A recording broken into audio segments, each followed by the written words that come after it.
Don't forget to suck some titties. Bro, I took a personality test, and I've come to the conclusion I need to be in real estate. I'm not kidding. That's an actual human being said. And I was in my own world. I was actually doing research on something, to talk about on this show. And then somehow when you're looking for research, you come across, guys, real life, which is the best form, experience. And I had my headphones in, but this guy had actual stereo headphones talking to someone. Nothing good has ever come out of someone speaking in speaker. By the way, no one is actually talking about anything important if it's on speaker call in public. Because you know why? Anything important is not going to be on the intercom for everyone. My theory on people that speak on speakerphone is that they have such shallow, hollow interest and input into things that they have to broadcast their minimal life in terms of their interests. They don't actually have anything interesting to say. But if people are forced to hear what we have to say, it's the most interesting part in this moment. Because typically you're waiting in line somewhere, you're just trying to mind your own fucking business, and someone's like, bro, but Kanye is a spiritual god. Yeah, he's one of those. Kanye is just misunderstood. People don't understand the genius. And I'm like, look, man, I'm not here following everything the man's tweeting or nothing, but I think we give people that word genius a little too loosely.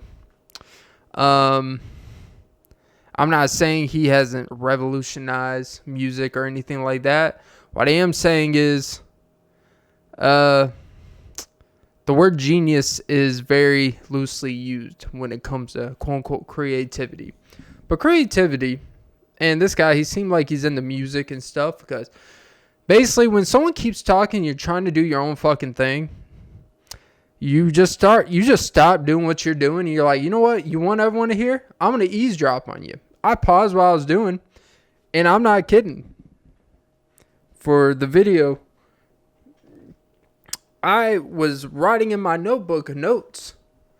And guess what? I decided, you know what, man? I ended up writing half a page about my observations of this guy. And I'm going to read them out to you. No, this was not what I planned. This was not part of the goal of what I was trying to go for in today's episode. But you know what? Fuck it. This is what I wrote down for this guy. Dude having a midlife crisis at the age of 26. On the phone talking. And I'm directly quoting. This is not a misquote. I took a personality test.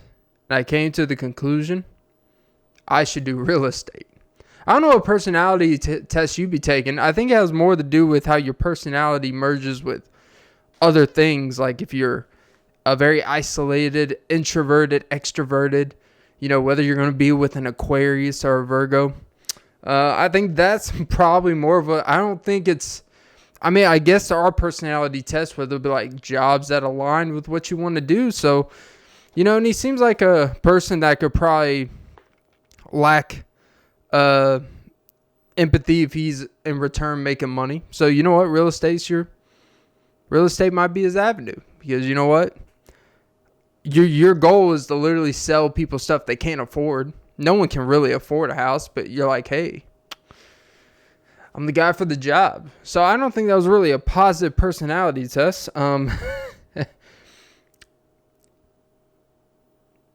of course, he did mention stuff about, I don't know who's his bro he's talking to, but the dude on the other end, I'm assuming he was probably just like, oh, Jesus. He seemed like a guy who just talks at you. He definitely started talking about the Matrix, I'm just ready for a career change. And I'm like, bro, you don't have one. in order to change something, you got to have one to begin with. I'm not, being mean here, but I'm just judging very harshly. He's definitely a guy that thinks he's more interesting than he is because of aspirations, right? And that's the thing. Like, I get, man, like, we all have aspirational things we enjoy doing, but that shouldn't be the most interesting thing about you, if that makes sense. Like, when it becomes your personality, when it becomes like where everywhere you go, you're just like trying to talk like everyone around you is pets. It's like, bro, like, people are here just trying to fucking relax and talk to their spouse. You're at a coffee shop, bro. You are inadvertently speaking loud. Just like you're at home in your condo, just like, hey, bro, we're really about to do it. I'm about to make some changes. Bro, life is never going to be the same. Hashtag watch out. That's the type of vibe he gave, selling courses. Just to kind of a few more notes I put.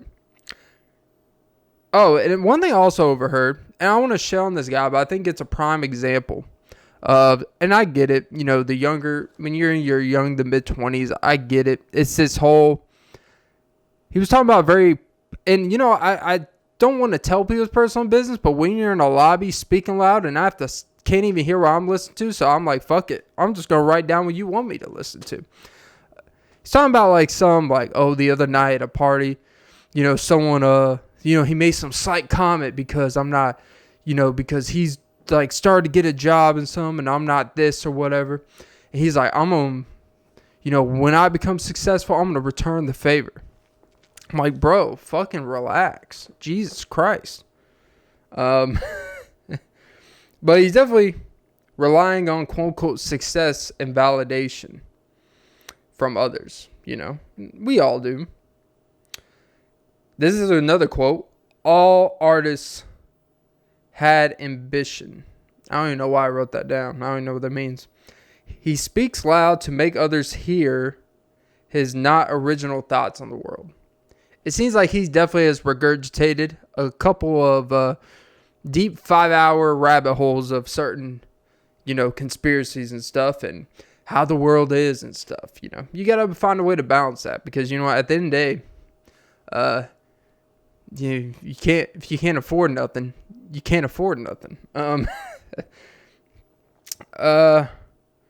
Dude's obsessed with Kanye. Like, this dude mentioned Kanye like 8 different times. There's more artists in the world in the past 20 years than Kanye. I understand he's a polarizing figure, but Jesus Christ, man, there's more albums out there than Life of Pablo. Yeah, genius with everything. Everything artistry is a genius, and everyone else just doesn't get it. At one point, he just said, bro, that is just not the vibe I'm looking for. And I'm like, okay. He's pacing around the lobby. Yeah, I already said. He's a little bit too comfortable. And I got to give you the context. Like, the lobby has, family with kids, and he's like closer to my age, but he's the most obnoxious and loud person. There's these kids that are well behaved, but this guy doesn't have the decency or just the awareness. And that's typically when you get around these people, they're just unaware. They lack awareness about, yeah, I know, like, great, that's aspirational, whatever you're trying to do. But bro, everyone has their headphones on for a reason. They don't want to hear you. You have your headphones. And you literally talk like they're noise canceling because you do not know how fucking loud you are. But I was like, typically I probably would just like kind of say, but I'm like, you know what? Content. But yeah. This dude took a personality test and literally came to the conclusion I should do real estate. That's a wild ass fucking. That's what, when he said that, I'm like, I'm stopping what I'm writing right now and I'm turning the page. I got to get this shit down, man. Like, this is like God's fallen in my lap right now. But yeah. Yeah, I don't know why. I just felt the need to share that for some reason. But yeah, anyways, back to, by the way, welcome to episode 329, the Offbeat Podcast with Clint Nelson. I'm your host, Clint Nelson. Don't forget to like, follow, comment, subscribe, hit the notification bell, most pro ladies and gentlemen.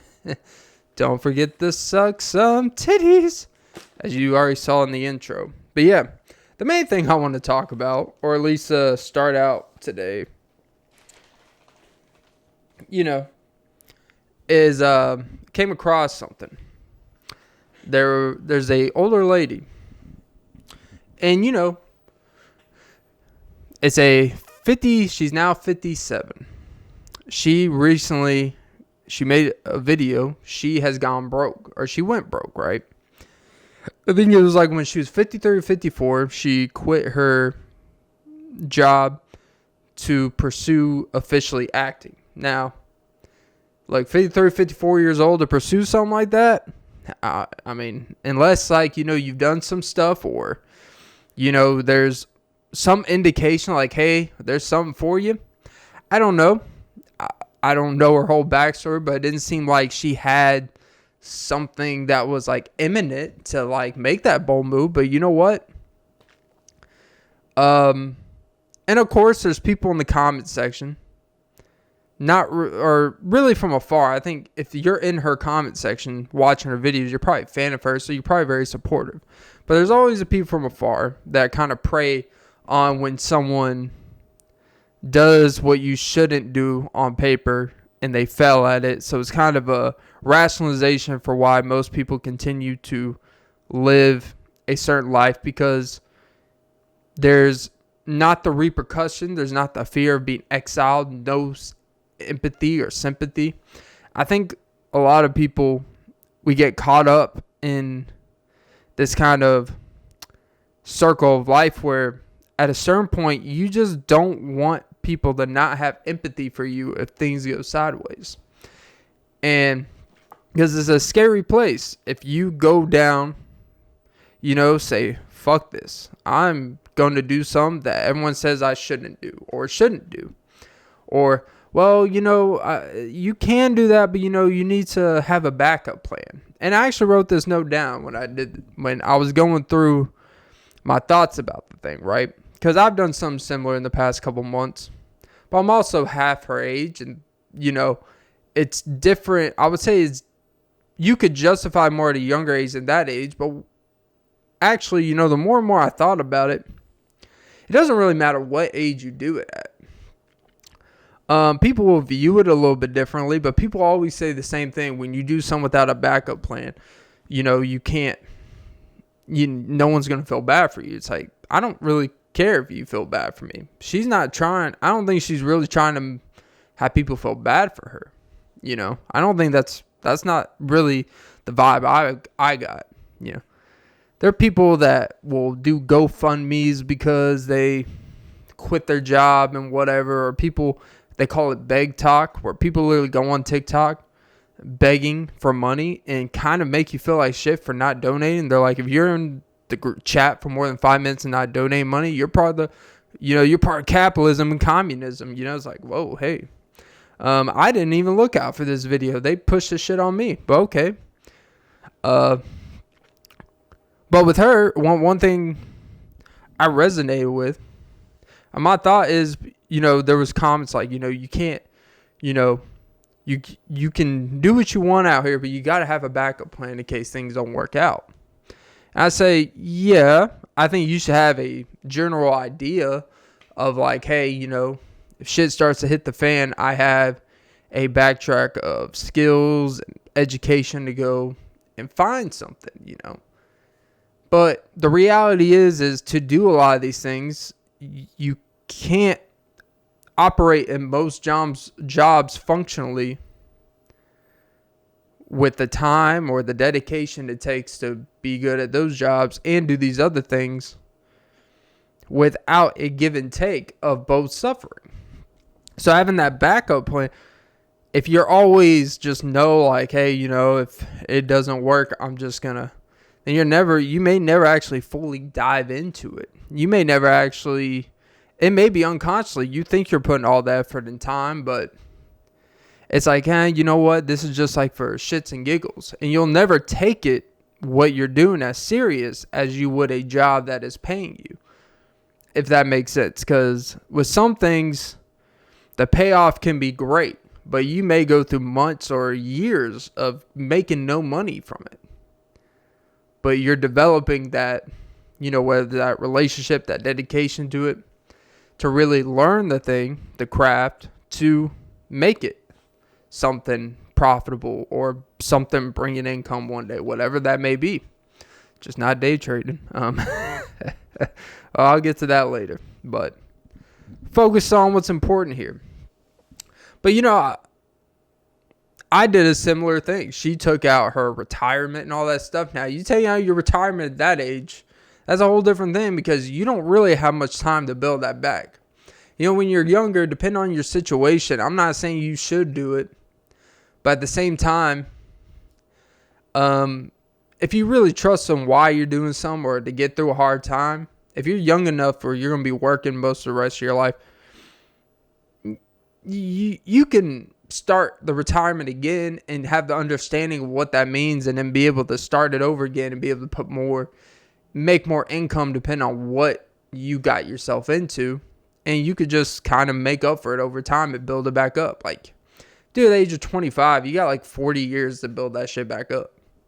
So it's not really too much to worry about. People in this economy, Social Security, 401k, who knows how valuable that shit's going to be.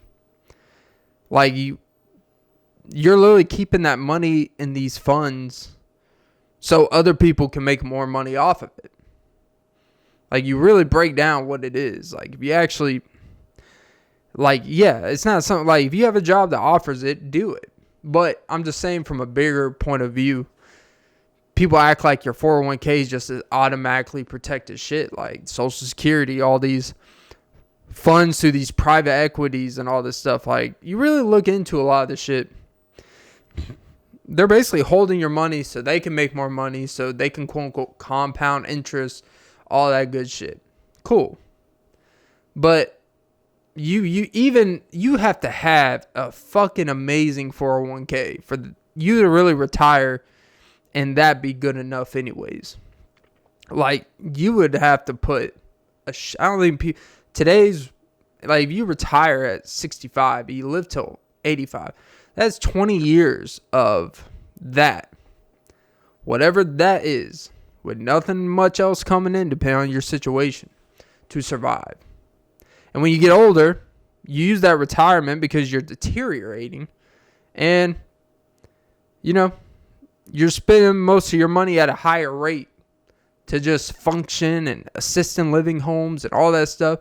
And then you're relying on families that are currently, your grandkids, your kids that are trying to raise their own family on top of the financial world we live in. And most families, that's, it's almost like you got to choose between keeping your parents alive when they're 80s or 90s or being able to afford taking care of your kids in a lot of people's situations. There's a really kind of dichotomy of life in a way. But you know what? Nothing Vanguard can't fix if you know what you're doing. Day trading. Just bet the under. Just always bet the under this week. Anyways. But nah, you know what? I think what's a lesson to be told this woman, you people that are like, oh, you should have had a back. It's like at 57, like, what backup plan is she really going to have? Like, we just want to live in this fictional world that we just have, oh, we all got the same 24 hours. It's like, yeah, but not everything is open 24 hours. For a lot of these, a lot of these things you want to do, let's say you want to do, I'm just going to give it an example. If you want to do, I don't know, stock market stuff, right? The market's open from 9:30 to 4 p.m., right? Most jobs, you're going to have to get there 8 a.m., 9, 10. The amount of attention you have to pay to maximize on your on your stocks and stuff like that. Depending on what it is, it could be very extensive. It could be very hands-off if you got certain things in place. But you have to know what's going on, because if you don't, you could be losing hundreds of thousands or thousands of dollars, depending on how much you got going on. And if you're at work, you got X, Y, and Z. Like, your attention, you can only dedicate so much time to different things, right? And if you're 57 years old, and I think she worked, some corporate whatever, and now she tried to find a job back there, they won't let her have her job back, whatever. But it goes to show that no matter what you do, you'll either be criticized for not being successful, or you'll be in whoever's fucking eyes, or you'll be criticized for making a bold move and it didn't work out for you. But we live in this world where it's all about, take chances. You never went for it. Then people go for it. Then you shit on them for going for it. So it's like, and it's weird because like you could be 22 years old. You get shit on for it. You're 57 like her, and you get people not feeling empathy for her. So it's this endless cycle of, hey, fuck you. That's really what it'll tell you. But you know what's the biggest fuck you? Drake and Party Next Door's album. That shit was a big fuck you. Like, that shit, I try to, I didn't even know it dropped till like a day after. I'm like, when Drake drops music, everyone knows about it. But honestly, like, I know,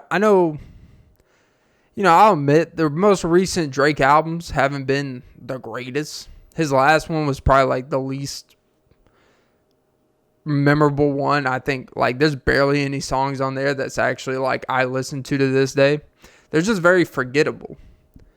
And when I was trying, like I was actually trying, like, you know what? I typically have my set. I like to listen to the same stuff over and over. I was like, you know what? Once in a while, if it's like a new album or something I've set out to listen to, and this Party Next Door album, I didn't take too many notes on this because, to be honest, there's not really much to break down. Because all the songs sound the same. But the album is Some Sexy Songs for You. And I gotta tell you, none of them really felt sexy. I want my sexy back. Like, it literally, I think my notes were, I can't really read from down here. It felt like leftovers. And it literally, like, it was a 21 song album. So I was kind of like, shit. Like, that could be good or bad. Because sometimes it's too dragged out. But I'm like, you know what? If they did a duet, I'm assuming this was, like, really well put together. Typically when Drake and Party Next Door do music together, it's typically a hit, But this one was worse than being bad. It was inoffensive. It made you feel nothing. I listened to maybe like 4 or 5 songs, and I was doing like an exercise 3 or 4 sets. And and it was just playing in my head, and I forgot it was playing. Next thing, it was like 4 songs in. I'm like, oh, it has sounded like the same song for the past 15 minutes. And I'm like, oh, this shit's not really all that good. And I kind of just sweat. I was like, I don't even know. I'll listen to it later. I have not. I just don't, I don't get this path that Drake is trying to go down. Someone said, I heard and someone said the Drake era as we know is officially done. It will never be that same. Drake will never reach the same heights. And the Kendrick situation obviously does not help. But really, the Drake stuff has been kind of deteriorating probably for the past 3 years, I would say. I don't know what. As a certified lover boy, after that, I think things kind of died down for a little bit, right? And the last album, For All the Dogs, was just, I'm going to be honest, it was eh. But the Drake eras, we know, like, it being must listen the night it comes out. Like, people doing live streams getting 100,000 views in real time. I don't think that's really a thing anymore. There's not many artists where that is a thing. I just think the issue with Drake now, it really has nothing to do with the beef stuff. I know like people are going to make a lot about that. I really think it almost feels like music that is made for people that are inebriated all the time. And as weird as that sounds, because chances are he's probably been inebriated making all these songs for the past like 8 to 10 years. And there's a certain state of mind.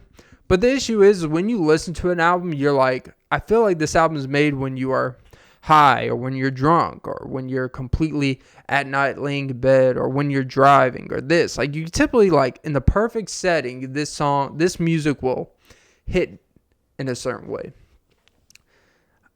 I don't really think it's made for literally just hoping that you're not really listening to it, if that makes sense. And this is coming from a Drake stan. I'm not Los Polos TV with it, but hey, you know, I was excited when that last album came out, and I was severely disappointed, to be pretty frank with you. And this kind of furthers the notion, like, I don't really think music is like the priority. I don't think his goal is to be the hottest one out. I don't think his goal is to be the best, like that mentality. Maybe he'll come back with a vengeance. Like maybe he's just like, we're just going to drop this shit because we know it's not the greatest stuff. But in this time, I could put out the greatest album. It's not really going to make a mark. So maybe he's timing for everything to die down. That's me being an optimist. It doesn't really feel like the beats. It doesn't really feel like the lyrics, the melodies. There's much innovation. It feels very formulaic. And I can't name a single song off this last Party Next Door Drake album. And that's the problem. Like, there's nothing memorable. There's not a memorable verse, a memorable line, a memorable intro. There's not something that sounds so harmonic. You just got to revisit it. I don't know. But yeah.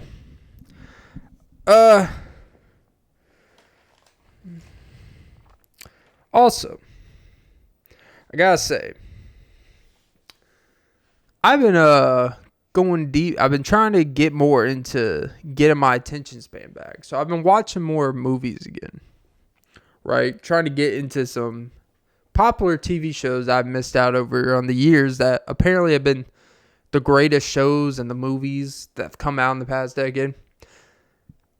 I recently saw Once Upon a Time in Hollywood for the first time sober. Because I didn't even want... I got the movie...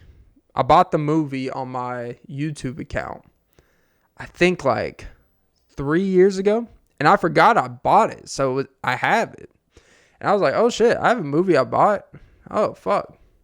And I remember kind of seeing it, but I don't really remember too much of it. But I recently watched it, right? And in case you don't know, it's a QT movie. It's a Quentin Tarantino movie. And I watched it, and I was trying to get into it. I liked it. I thought it was very well put together. I wasn't expecting like a lot of violence or nothing like that. Like that's not my goal when I watch a Quentin Tarantino movie. But I expected something a little bit more captivating. But don't get me wrong when I say this. This is like holding it to a standard that's like I love Quentin Tarantino movies. Like this is holding to a pretty like it's still a really, really good movie. But then one thing I do is like when I watch something and I feel like it's a movie that's highly heralded or highly shit on, and it doesn't match up with what I saw. I always go online, look at the reviews, and like, am I the outlier here or am I more the masses of how I view this? And a good bit of people are saying this is his, like, I watched a Rewatchables podcast where they do movie reviews. They're like, this may be the best Quentin Tarantino movie ever. One was definitive. Some say this is Leo's best performance and all this stuff. And I don't know, the Leo stuff could be true. I'm not really into breaking down actors' best performance and stuff. But to put it simply, people are saying this is like Quentin Tarantino's best one, maybe second best movie at worst. I'm like, I don't even think it's like in the top 3 or 4.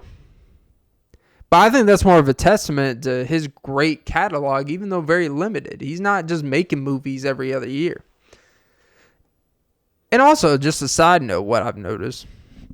You notice how movies that are made today, you have to really have established, you kind of have to be grandfathered in to be able to make 2.5 hour or longer movies. Because I was thinking, like, man, this shit's like 2 hours. But with certain directors, they're going to keep it good. That's why, like, I actually like longer movies are typically a good indicator that they are very well put together, that the studio is like, hey, yeah, do whatever the fuck you want because you have delivered and made us a lot of money. I've noticed with that, like Martin Scorsese in the past, like 8 to 10, Wolf of Wall Street's almost 3 hours. I watched the old movie from the 90s, Casino. That shit's fucking like almost 3 hours. What's the other ones?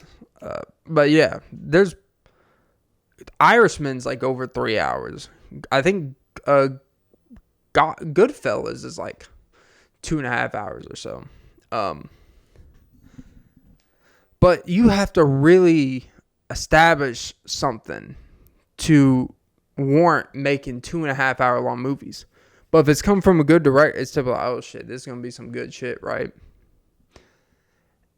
And I know it's like only Quentin Tarantino, Scorsese, Paul Thomas Anderson, these well-acclaimed directors that have delivered over and over and over again, are going to be the only ones we see making these movies.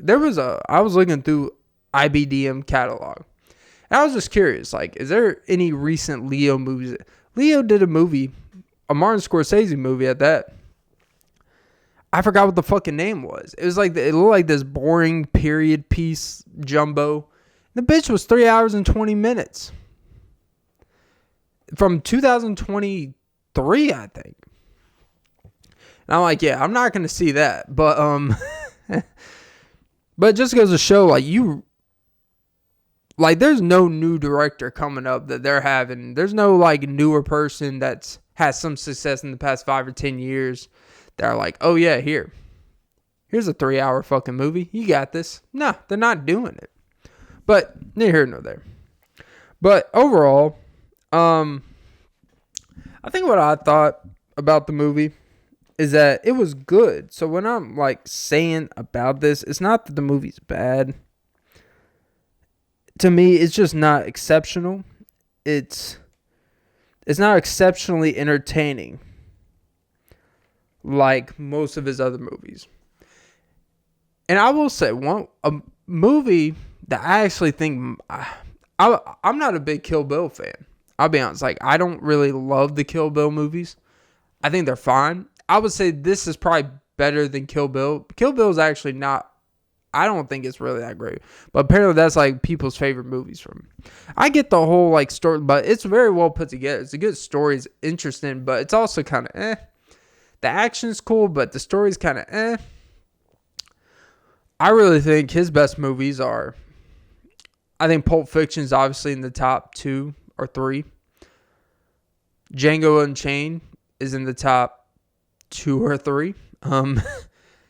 And this may sound weird because I know a lot of people have not really loved this movie, but I like the simplicity of it and how in such a small configuration of a set you can get so much action and so much going on. I think The Hateful Eight might be my favorite movie from him. And I know a lot of people are like, oh, it's dragged out, it's just a lot of talking and all this stuff. But I think when you think about how impressive it is to do all that dialogue for it to mean something, I think that's the most. It's literally on most of the movies in this one log cabin. That's what makes it fascinating. But for me, Once Upon a Time in Hollywood, I think Brad Pitt's amazing. I think, honestly, he's that really like, oh shit, like if you just kind of looked at Brad Pitt in a certain way, like that really solidified, I think, the whole Hall of Fame package.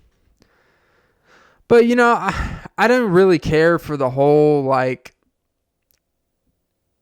the Sharon Tate, the Manson stuff. Like, it really felt like that was forced in there. Like, I really felt like they could have just made up a cooler version of it. It felt very, I don't know. It didn't really feel like, I just didn't feel like that part really hit with it. But, neither nor there. Also, another thing I've caught up with. I recently started watching what some say is the greatest show in the past 15 or 20 years, or possibly the history of television. I don't know if that's hyperbolic. It's where you only hear about shows after the series has already ended.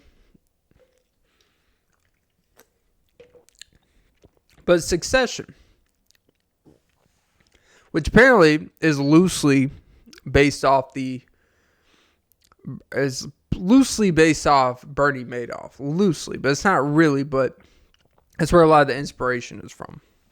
That type of family, and how when two sons are fighting for, taking over when the father retires and so. I'm only 3 episodes in. I think it's pretty good. I wouldn't say, I don't really see it being the best show ever, but, it's good. I like the storyline. I'm very into, finance and stuff like that, Wall Street and how that stuff works. So, like, it's interesting because you kind of at least see an entertaining version of certain things about how, like, when a CEO takes over, how much that can impact the stock price when your own son takes over and it tanks. You don't realize how much in debt a lot of these companies actually are, and then they do a merge and deal with someone else that pay off other debt so they can get into more debt with another company. So it's almost like the cycle of just buying time. So yeah. Overall, I think it's pretty good. But yeah,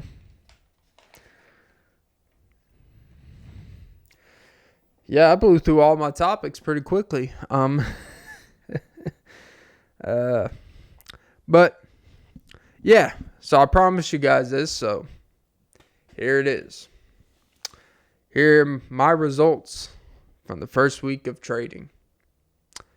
Not great. Oh, Jesus. Not great. But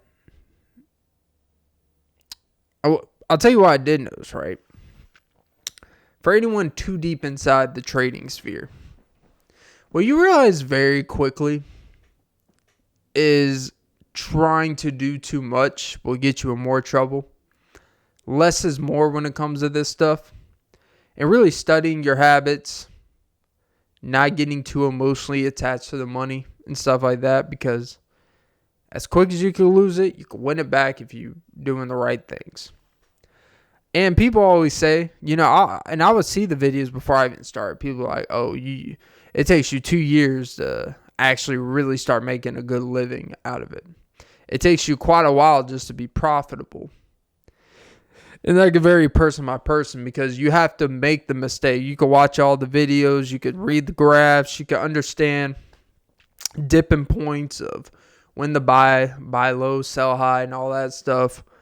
But until you actually see real life of how the market works, and this past Thursday and Friday was the most insane shit ever. For people that don't know how this stuff works, per se, or that aren't too interested or too knowledgeable, people that are.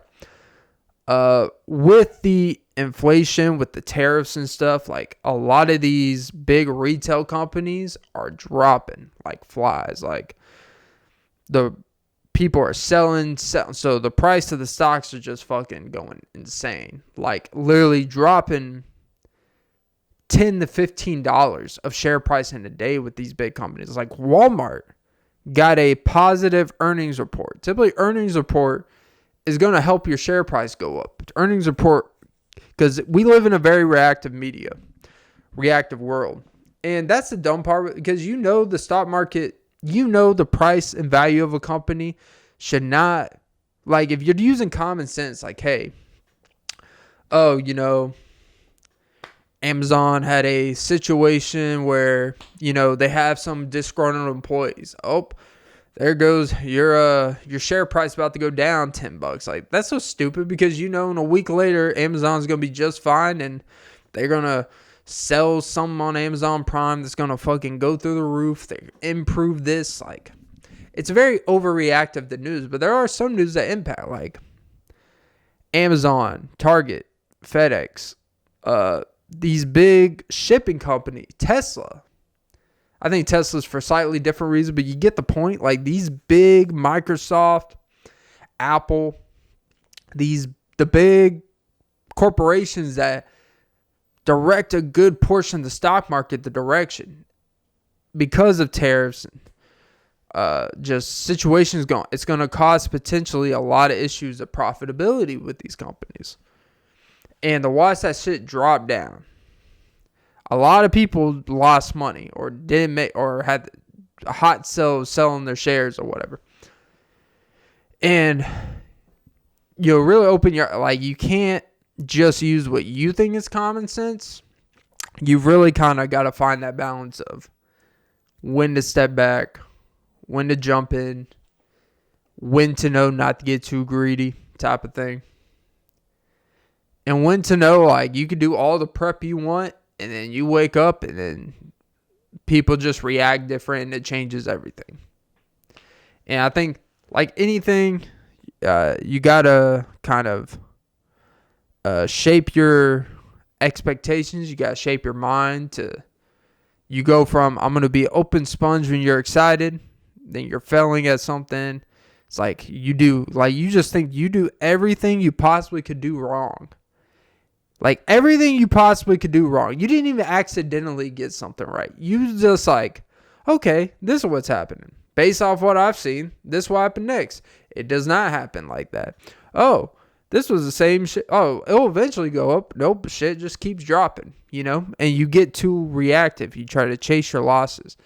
And you're like, you know what? I should just take the L I did today, not make it worse. But that's that newbie. But all the books you read, all that stuff doesn't teach you paper trading. It's not really going to train you of how it is when it's your actual money. When you feel like, damn,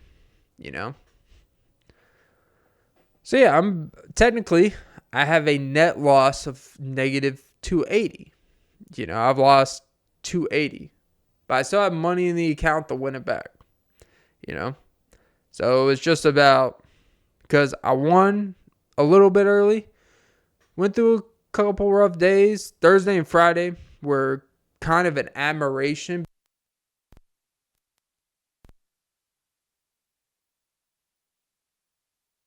But also, what's very important I've learned through all this is you got to be able to decompress. You got to take some time away. You got to treat it like a job where when it's over with, you got to just completely separate, not look at stocks, not look at companies, not look at this. Don't worry about where the fuck it's at on Saturday night. It doesn't fucking matter. Just, take the weekend off from it. At least take a day off and then slowly start preparing for the next day and ease into it.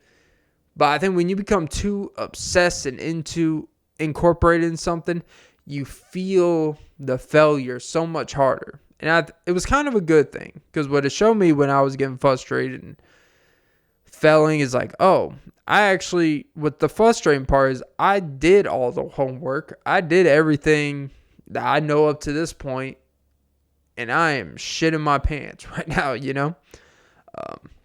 And it always hurts worse when you thought you prepared for it. Like, if you didn't put any work or time into something, you can't really be mad about it.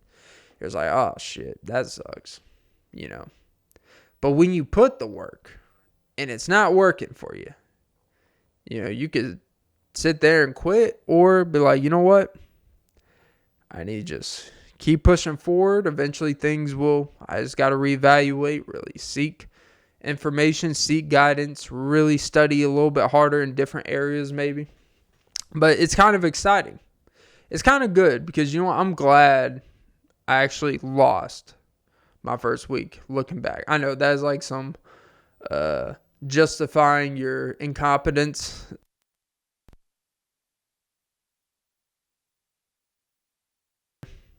Because you know what? I didn't like you anyways. You're like, whoa, hey, hey. I actually had a friend, he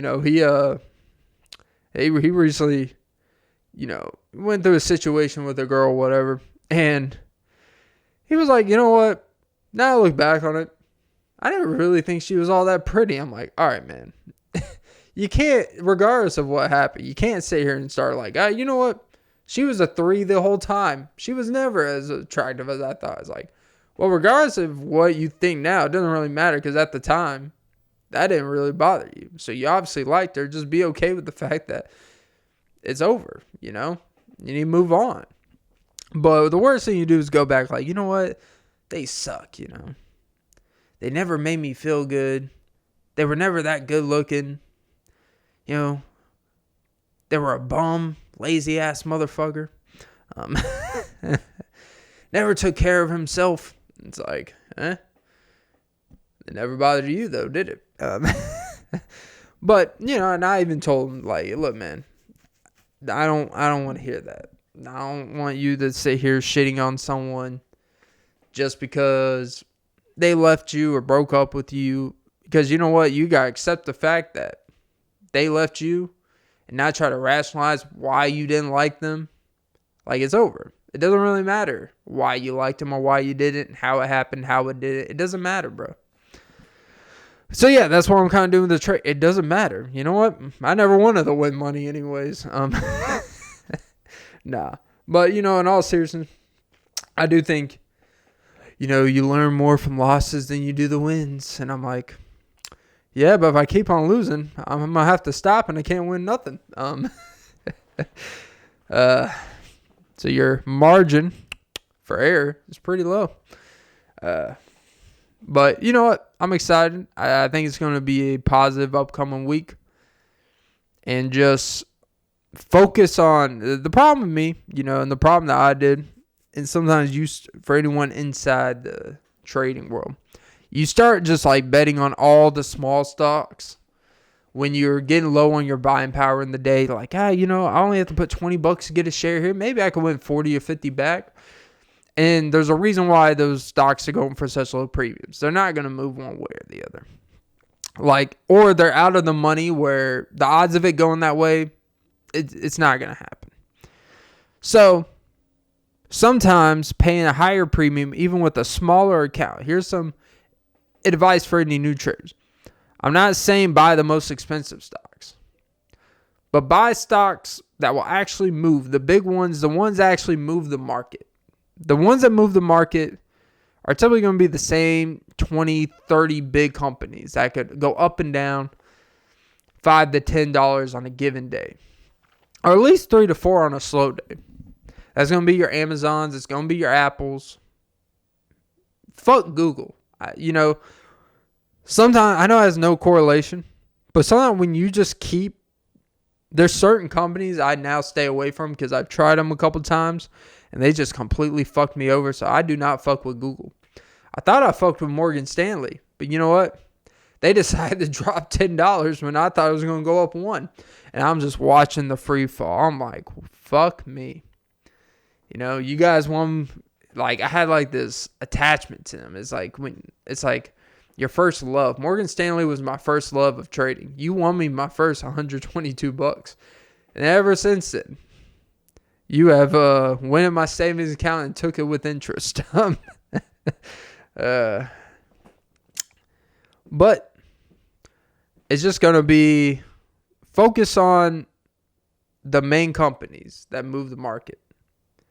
That's going to be the Amazons. It's going to be the SPY. Would you realize the NASDAQ, the SP 500s, basically they're going to react to how those big companies react. So if you see how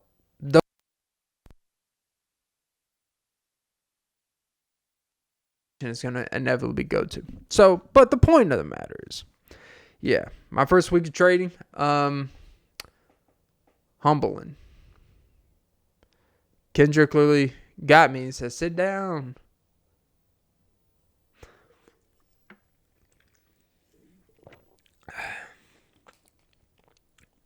But who knows, I think positivity is necessary in times like these.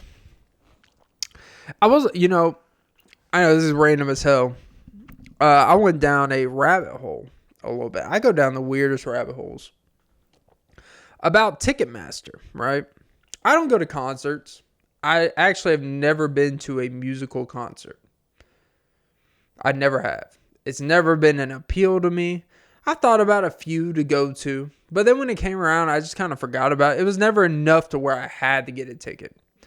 And that's when prices were pretty expensive. Probably like 5-6 years ago. Like, I think I thought about going to a Drake concert.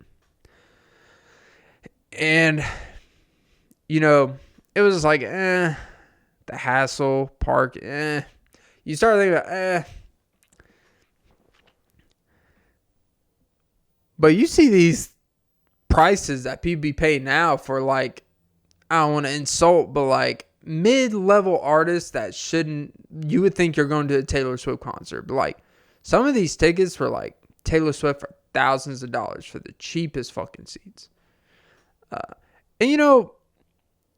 And what you realize is a lot of the concert tickets, a lot of it is hidden fees in it. Like the actual price, the artist doesn't necessarily want that price, but I didn't realize Ticketmaster became like a conglomerate.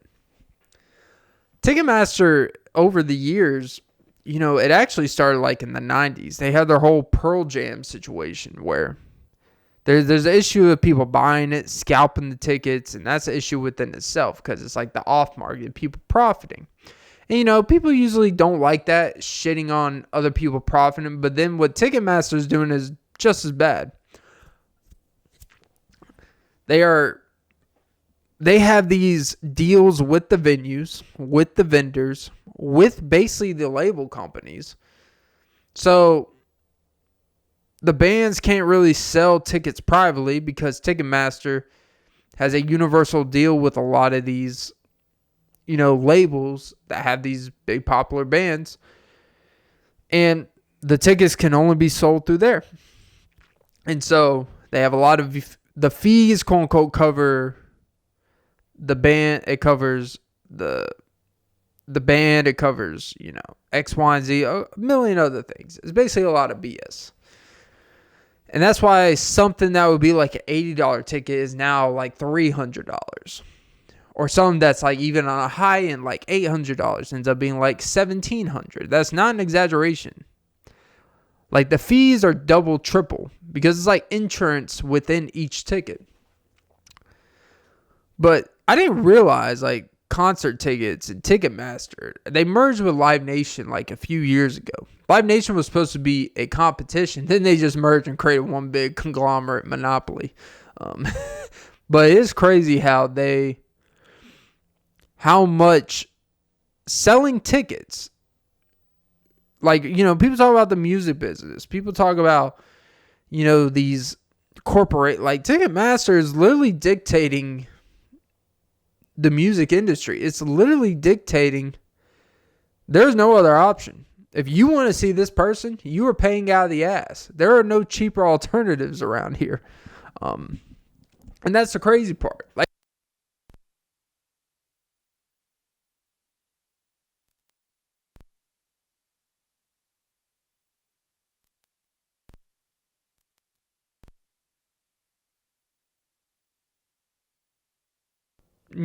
ticket fix,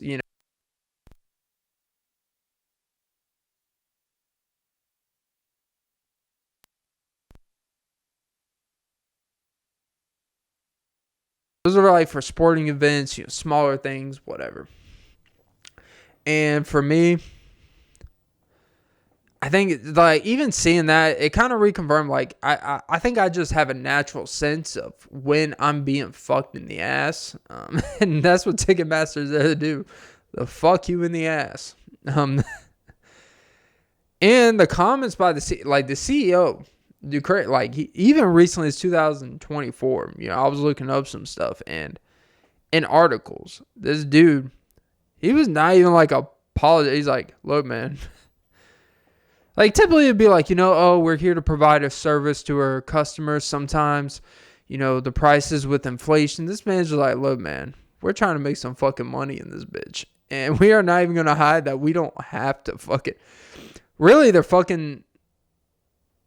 alienating because now, fans of, let's say, Sabrina Carpenter, right? She's a popular artist, right? Fans of Selena Carpenter or Bruno Mars. God, I don't even know what a Bruno Mars ticket would be. Jesus fuck. But they're assuming that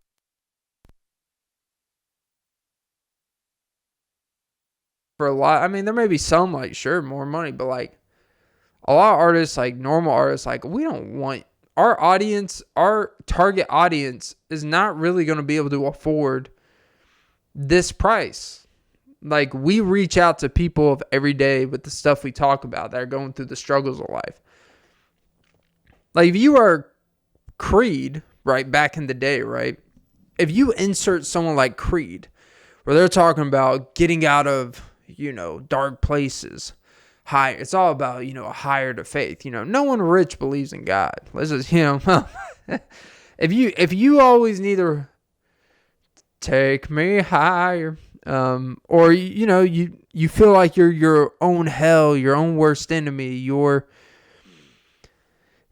sacrifice and stuff like that. You're probably seeking from a very low point in life. You're always seeking, hoping life to get better, trusting the process and all that. So that's when you listen to Creed, when you work at AutoZone making $14 an hour and life's not looking great, but Scott Stapp just has a voice that makes you believe angelic. That's who Creed is made for.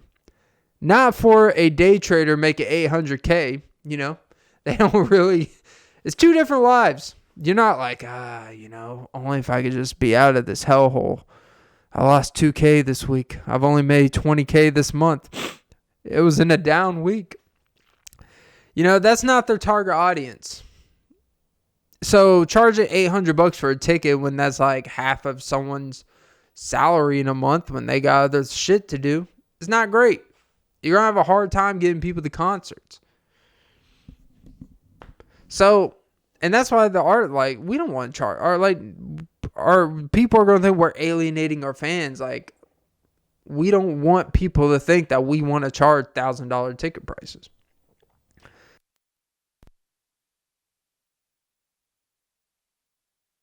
It's just kind of... Anytime we can rationalize conglomerates or monopolization and stuff like that, and it's open. Like, this isn't secret information. It's all out there. And I've always felt like stuff like that. I think that's why I never really, when I feel like, look, we all overpay for stuff. But when it's like, you know what? Am I really like, is this hour and a half experience worth this? Is the trouble of, I'm at that age where I think about if I want to do something. I think about the optics that lead up to it. Do I want to drive out there? Is it really worth that? Nah, do I want to go through the hassle of paying for parking outside of parking so I could park somewhere and not get towed just for it to be broken in, then I have to pay parking for more than 3 hours? Like, do I really want to go through that? No. Most time it's like, it has to be really something exceptional for me to be like, yeah, that sounds like a great fucking idea. And that's the thing, like, you're charging hidden fees, and then I gotta pay for other shit to go. Then you gotta, go out there. How much is gonna be to go out to eat? We do this, we get merch. After, the traffic getting out 11 o'clock, hopefully we make it home by 12:40. Because assholes want to beep the horn and you all got to go one way because they block one side of the street and you're all just funneled into one secluded small fucking area, God, I'm starting to sound like my dad here. My dad used to flip his shit anytime after like a baseball game or something, and they would block one side of the road, and everyone had to go one way out and follow traffic. He would be talking like, "Why the fuck can't I go through? There's no why can't? Well, sir, we just no. I mean, it's so fucking stupid." And they'd be like, "You know what, man? Just shut the fuck. Go. Just go." And we would get home faster than everyone else. So you know what? He's on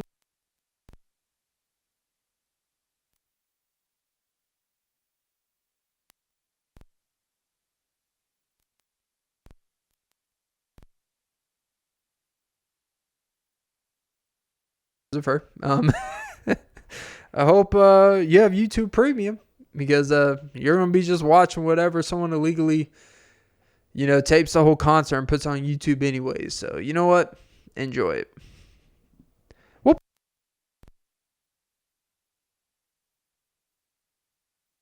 Without you.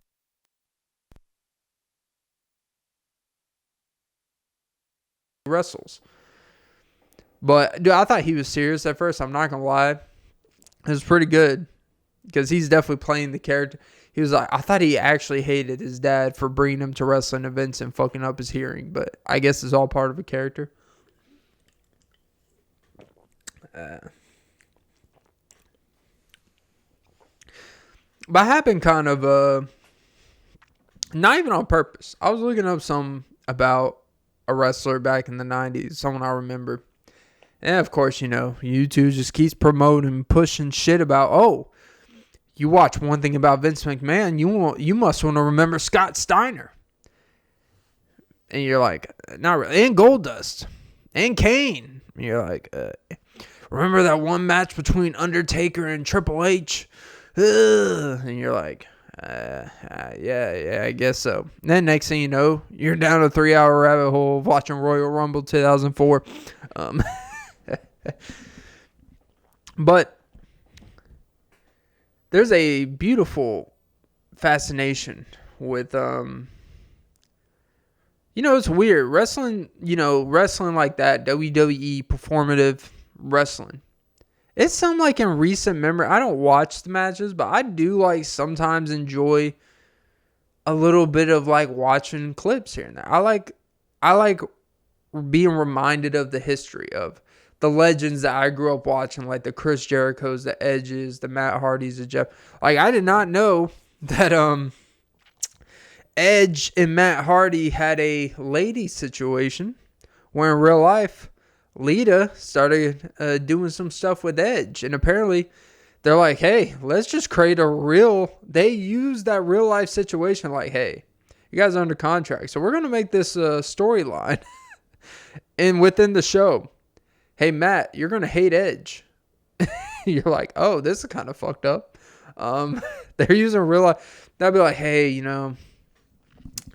I know you attempted suicide like 3 or 4 months ago, but yeah, we're going to need you to actually be suicidal, in your intro music, and always feel depressed when you're on the mic. And you're like, actually, I'm in a good place now. Like, Keep that happiness to yourself. You're under contract, bro. Put the depression in the bag, bro. It's crazy. But no, it's a fascinating sport. Like, think about the insanity of a profession that wrestling is. If you really think about like how messed up it is, like, it's like a pretending to be the real thing.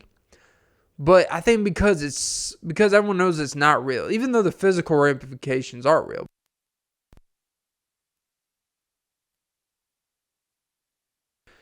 It's the type of wrestling, because it's so kind of, it's not the real thing.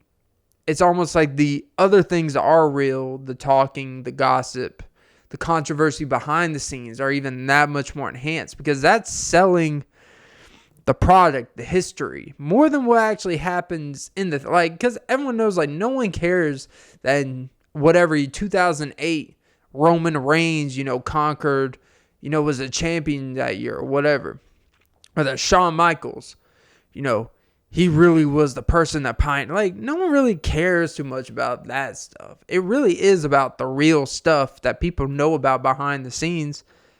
that make those people relatable, that make them, in the eyes of Vince McMahon and the business side, profitable. That's how we care about people. And I remember the first time I found out WWE wasn't real. I actually didn't know until I already had all the toys. It's weird. How come I never dressed up as a wrestling character for Halloween? Maybe I did. Did I dress up as Kane or Undertaker? Nah. But I think we're just obsessed. I think as people, as the reason why I think WWE's kind of faded out in terms of like the younger generation. Cause I think a lot of their audience now is really about that weird Comic Con fanboy stuff where it's like middle-aged men that really enjoy it and really obsessed with it. Kind of like sport. Like sports has that to an extent where you have the obsessive fans. But to really be a fan of the WWE outside when you're a kid, you have to kind of have a unhealthy attachment to reality. And I'm not saying that as a bad thing. It is just what comes with it. Because when you know something isn't real, it has to be like an emotional attachment that isn't just tangible. So, I will always have a place in my heart for it. It is something that if when I have kids, that is something.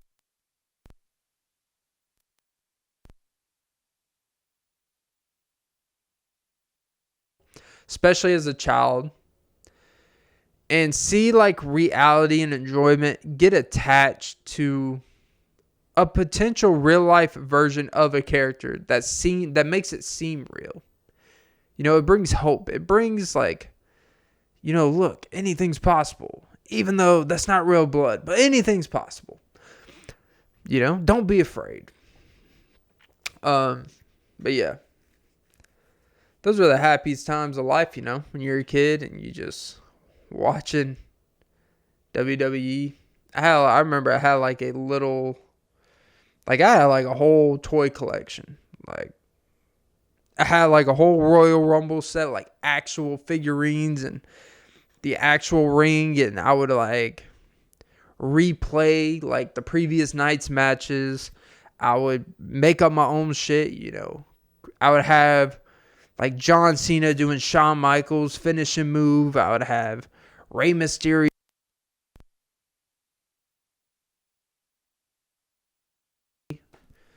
Bubba, I haven't said that name in a long time. Bubba Ray Dudley. It sounds like a King of the Hill character.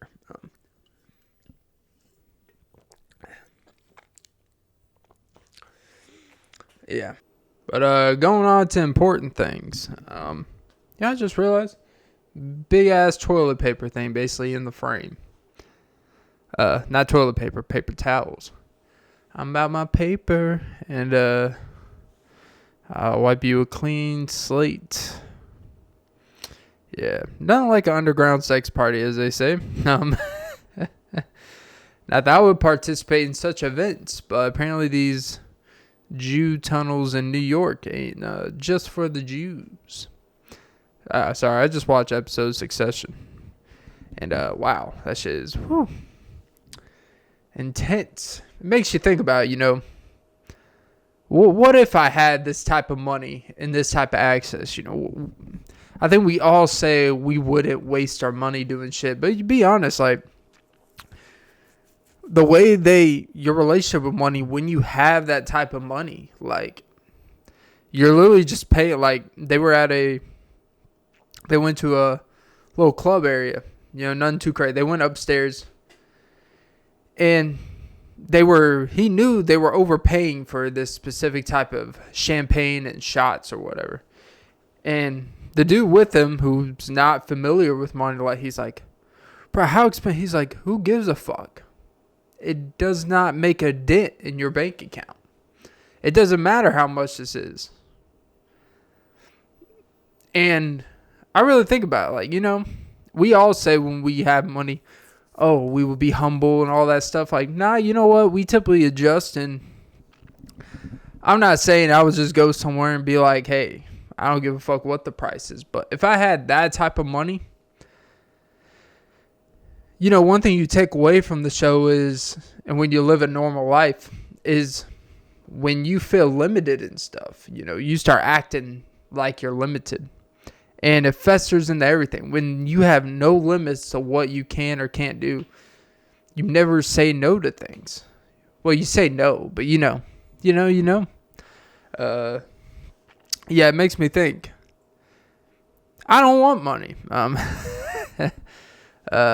But yeah, it's a fascinating world we live in.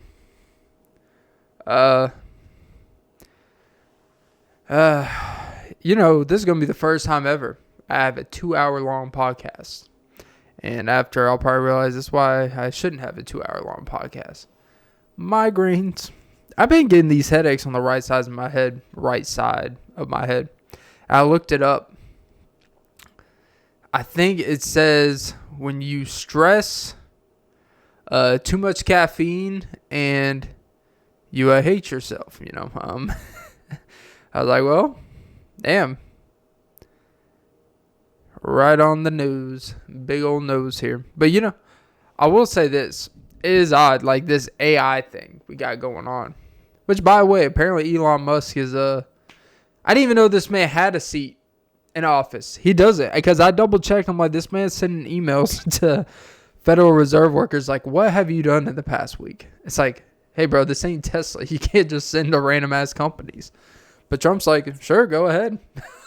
Like, and it's odd because it's like, dude, you don't have the legal right to do it, but at the same time, you're not mad at it. I think we all need to get a message once in a while, regardless if you're at work or at home, doing whatever you're doing. Like, what have you done today? You piece of shit. What have you done today? And everyone's defensive, like, oh, stop being my business and stuff. And really, if it irritates you, it's probably because you don't have much to say about what you've done that day or that week. He's just asking a question. What have you done this week? And look, I think the point of it is for federal cuts, and it's supposed to be like, what are we really spending our money on? What are we really doing at these government jobs? Because it's pretty well known, a lot of Congress, a lot of government jobs, most of the time, they're not really doing a whole lot. This isn't like news. This is like people that work there will say. Like, what? Like, we are just here to make things appear like we need to be here. That's really what Congress is. It's really what politics is. I am proving to you to raise money for me, lobbying.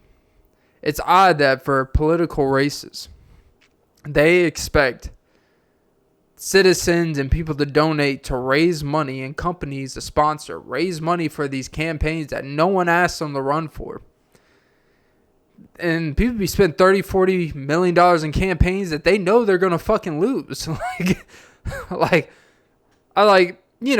think there should be like, hey, like, if you lose, like, that money that, you raise the campaign so you can spend the travel and do conventions that no one asked you for. Like, hey, can you just, like, make a website and be clear about what you're going to do instead of being up there for an hour and a half saying, we're going to change healthcare. We're going to make it to where healthcare doesn't fuck you over. And be like, okay, how are we going to do that? Be like, well, I got to get in office. You're like, yeah, but if you were to get in office, what would you do with our healthcare? What would you do with people that are getting screwed over when an actual emergency happens, and then they come in and say, hey, we actually can't cover 80% of this, even though you've been paying for it to cover 80% of this. And you're just like, and the person up there is like, hey, we all just got to pray under God, you know. And that's really, really when you look at politics and stuff like that, reason why religion, they lean on it so much, because a lot of people in these positions of power, weirdly enough, when they don't have any real answers, they fall back on endless, unlimited profit of faith.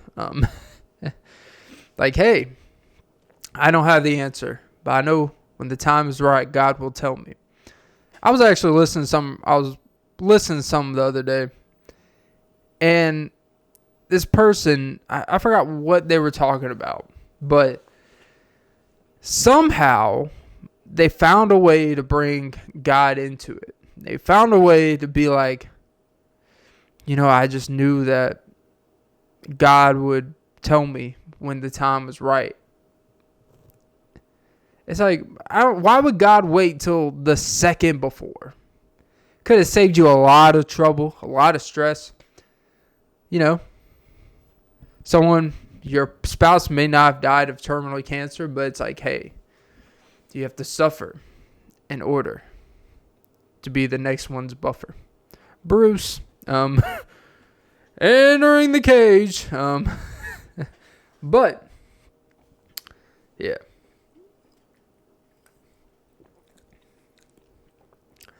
It just turns me off. Our whole people that are always trying to, hey, I can help you, but you need to give me money in order to help you. It's like, hey, I could fix your finances, but I'm going to need $5,000 to fix your finances. It's like, I'm sorry. I don't need a financial advisor to tell me that giving someone $5,000 when I only need a couple thousand of dollars of budgeting to move around is really the best financial answer. I don't really need it's like Shai Gilgeous. It's weird because he recently fired his agent. And there are people out there, it's stupid. You should, you're firing your agent now when you're at the top, when you could potentially be, I don't know if he's in the middle of a deal or he's going to become a free agent. I think the thing is agents are for really kind of the influx players. The players that if they need a right situation, they need to be in the right coaching staff. They need to really, in order to prove their value, they really need to convince and persuade, take pay cuts, and be, team player and all that stuff. When you are Lamar Jackson, the Shai Gilgeous-Alexanders, you really don't need an agent to make $200 million. There's plenty of teams lined up to give you the money. Now, issue you may run into, they may screw you over with clauses in the contract and stuff like that. But you know what? We've seen plenty of athletes have the best agents, and they get fucked over in their contract clauses. So, at the end of the day, I'm not like out here advising people to not have agents in these type of businesses. But at the same time, I think in today's world, we have overrated. We have made the agent's value way more than they're really worth. Like, think about, like, I'm giving someone 3 to 5% of my contract just for them to sit and stuff for a few months, go back and forth with the team, convince, persuade, move their other clients around so I could get paid, and then they have these secret deals where they'll eventually pay their other player. Like, we know the whole dirty game about it. And you want me to give you 3 or 5% of that just cuz. It makes no fucking sense. Giving someone 3 to 5% of your contract just because they decide to go back and forth and negotiate some shit. It's like, I can sit and negotiate my salary. If I am that fucking valuable, I can do common sense to get my market value. Hey, you know what? I average 35 a game. I'm revolutionizing this organization. I'm leading us to, the best record in the West. I've been the most dominant player, really. I'm like, if we really were break down, outside of Jokic, in terms of if you take a player off the team, how good they will be, if you take Shai Gilgeous-Alexander off the fucking team, I don't even know what the record is. I'm just going to say they're in a 82 game season. They win 60 games. Without him, I think 35 games. I think it's that type of impact. Same with Jokic, especially now. You take Jokic off the Nuggets. I mean, they're like the 12th seed in the West. And they have a lot of good players. But the point I'm trying to make here is these agents, we have really convinced ourselves that we need other people to enter from the outside so they can feel valuable. So we could just keep lessening the money for the people that are actually driving the revenue, which is the players. But yeah. Also, speaking on sport, I don't know if I read this on X. It felt like it was a real report. I almost couldn't believe it. But at the same time, I'm going to have to double check to see if it's true. So I'm going to say it on a public podcast. Apparently, the Mavs literally sent a letter out to season ticket holders that no one with the number 77 jersey will be allowed in the arena, right? Basically, you cannot come into the arena with a 77 jersey, Luka Doncic jersey. Yeah, bro, you can't do that. You can't sit here and be like, hey, I know over the years, Luka was one of the highest selling jerseys. I know we charge you $180, $200 for his jersey. But the same place that you bought that jersey in the stadium, you cannot wear that in here.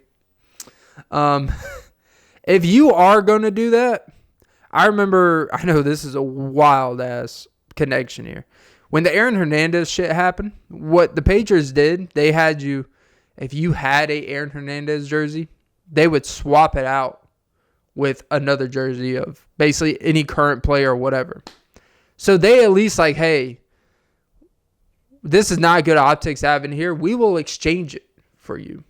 We will give you another jersey of another player, any player you wanted. The Mavs are like, hey, yeah, I know we traded this player that we promised would be here for 15 years, and we paid a couple hundred. We were going to pay a couple $100 million, and that we charged jerseys out of the ass. But your 8-year-old kid that you paid a couple $100 to come to a Mavs game, and the only reason why he gives a fuck about the Mavs, even though we traded them and everyone knows it's fucking stupid, you cannot wear that jersey in here. You cannot do it. Not because Luka did some shitty, but because we traded and the backlash is so hard that we're sensitive, we can't deal with it, and we are sensitive Nancy's. The Mavs this is what the biggest, now they are becoming a joke of an organization. Not because you traded Luka, not because you rationalize, everyone thinks it's super fine. You have your reasons. Maybe basketball 3 years down the road, it will prove to be right. Probably not.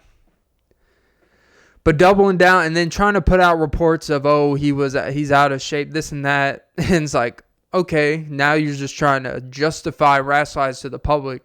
And then now you're saying you cannot wear the most sold jersey probably on the Mavs since Dirk Nowitzki. And you're telling people they cannot wear like, you go to games all the time, bro. People are wearing jerseys from players from 2005 that were on the team. Bro, you go to a Braves game, you can see a Marcus Giles fucking jersey. Ryan Klesko. You see jerseys from players that weren't even like all that great. You probably go to a Pirates game and see, you probably see like, well, Andrew McCutcheon's a great player, but you probably see like a Scott Rowland jersey. Be like, hey, we can't have that here. Like, what? I'm sorry. I don't really feel like sticking around. I don't even know who the fuck's on the Pirates now. Well, I guess Skeens. But outside of Skeens, who you fucking got? Nobody. And that's the crazy part. Is they make decisions that no one asked for. They get mad because they get backlash for it. And now all you're doing when you do that is you're going to make it worse. Because you know what's going to happen. People may not come in with the jersey. They're going to be making some wild-ass chants. Because your teams are getting beat by like 40 points now. Jesus. Nico Harrison's a joke. And I don't like to sit here and shit on executives for trades and players for stuff, like, because typically it's not that important, but this is just like a slap in the face of consumer right here. This random ass dude who has been on the job for a couple years, he's making a big trade because he wants a big splash under his name. He doesn't want to build a team. The actual hard work, which is bringing quality players in to help build the team in the weak spots or truly grow the team in the chain. He didn't want to do that. He's like, hey, we're going to do the easy thing, blow it up so we suck or we're not that good, or that I could buy time to rationalize our, trending in the wrong direction. It's a weak-ass move as a GM. You are ruining the organization. You are actually... Like, your job as a GM is to, at the very least, keep it, even through the worst times, keep the ship upright. You unnecessarily tore the ship down, and now sitting here like, hey, guys, why are you guys asking for lifeboats? Don't jump off ship. It's like, no, fuck you. This ship is going to sink. But, hey, if you're not down with us, then... we don't want your money. It's like, okay, take your tickets off Ticketmaster and keep the fees. It's insane to me, bro. Yeah, I know this is all over the place here, but my breathing is really fucked right now. Oh, Jesus. Oh, the fungi. I've been kind of into a rabbit hole, like I talked about earlier with, movies and stuff like that. This whole method acting thing, right? I'm not too deep in the weeds in this stuff, but method acting is basically when you are on set or even when the cameras are rolling, you are still in character. Now, there are levels to this. There are the ones that are like, hey, I'm still in character. I'm still going to speak with the accent, but you can ask me something, be normal. It's cool, Then there's the ones where they want to be the Jared Leto type where they think the more extreme you are, the more dedicated. And really, it's like, bro, if you send a fucking snake to my dressing room, I am pulling my snake out and slapping you in the face. All right? You're going to need an Elon Musk 30 seconds to Mars type of missile. Because, it is fucking... like, that type of just... it's self-indulgent, and it is the definition of, hey... I'm acting. I can do whatever the fuck I want. It's like, yeah, no, please, no. Then there are the ones where it's like, they are in it because they know they've done the work entering it. And these are the best types. The ones who do the work, the ones who really dedicate their bodies. And what you really notice about Oscars and stuff like that in movies, the ones that win the awards are the ones where there's a extreme there's an extreme type of extremism that the actors had to do, whether it's weight loss or weight gain or muscle or getting fat, or it's the conditions they had to work in, like Leonardo in The Revenant. Like, oh, he's in Siberia wrestling CGI bears. You have no idea. This dude ate real, bison liver and shit. And I think the best ones are the ones that, like, Christian Bale does. He's, like, he may be legitimately one of the most underappreciated, but at the same time, highly appreciated actors of our generation. First time I ever heard about him was when The Dark Knight came out. And that movie blew up. It was a great movie and all that stuff. Then, of course, as you get older, you start watching other films that involve this man, American Psycho. Like, this dude's diabolical. But he kind of, like, that movie kind of set a weird type of mentality that I think the modern dudes really kind of crave because they think that's, like, what attracts women. That type of psychosis, that not literally like, you're murdering people, but that type of, you kind of have to be kind of insane to be attractive in a weird way. If you want to have in order to have extreme success, you have to kind of be an extreme person one way or the other. And the way he can go from that to going down the skin and bones to beefing up for Batman to losing weight again, then going. And it's not really the weight gain or weight losses that make it impressive. It's when you see the consistency of dedication, of preparation, just how good he is, simply. Like, when, if you need a intricate eye, where someone's explaining to you how good someone is doing something, it's not that they're not doing a good job, but what really makes the most impressive actors, what really makes the most impressive athletes, is when someone that knows very little to nothing about it, and they can just watch someone for 10 minutes and be like, wow, this dude is fucking good. Like, you don't have to know nothing about acting. You have to know nothing about basketball to know, like, man, that guy can really dunk. Like, oh man, this guy really is crossing. This dude's breaking ankles. You don't need, I don't need to be a 30-year savant of a history buff about the history of Alfred Hitchcock and Orson Welles to understand, or Marlon Brando, to be like, man, Christian Bale, like, that dude has never not been good. Like, when you watch a movie with Christian Bale, you're just lost into him. You're like almost amazed, like, this dude's a real person. And I think the thing that makes actors go crazy, and I'm starting to get it a little bit more, where when you watch, like, I'm surprised with someone that does the extreme type of roles that he has done over the years, hasn't gone crazy. Because when you truly embody something that you kind of have to be even pretending, when you go from this to that, the other, you kind of are draining yourself by putting so much energy into being an external character that when you don't have to do it anymore, when the shoot's over, it's almost a weird coming back to reality type of thing. I think that's why these actors go insane. I think the best is the type that's like a Denzel or something, where he's always kind of playing a version of himself, but he's so good at all the different versions that it's still impactful.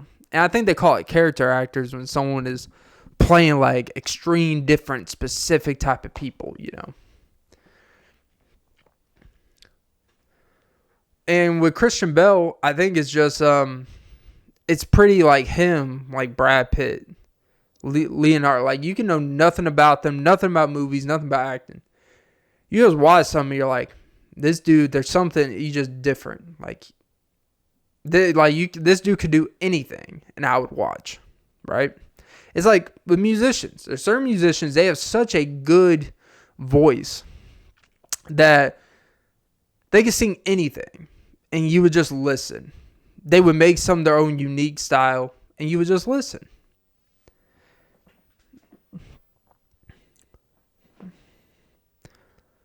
But yeah, I don't know. Thought that was interesting. Oh, Jesus. I'm probably going to have a stroke sometime soon drinking all this caffeine and stress. Ooh. My God. I am so awkward at conversation. So, I was leaving the gym a couple days ago.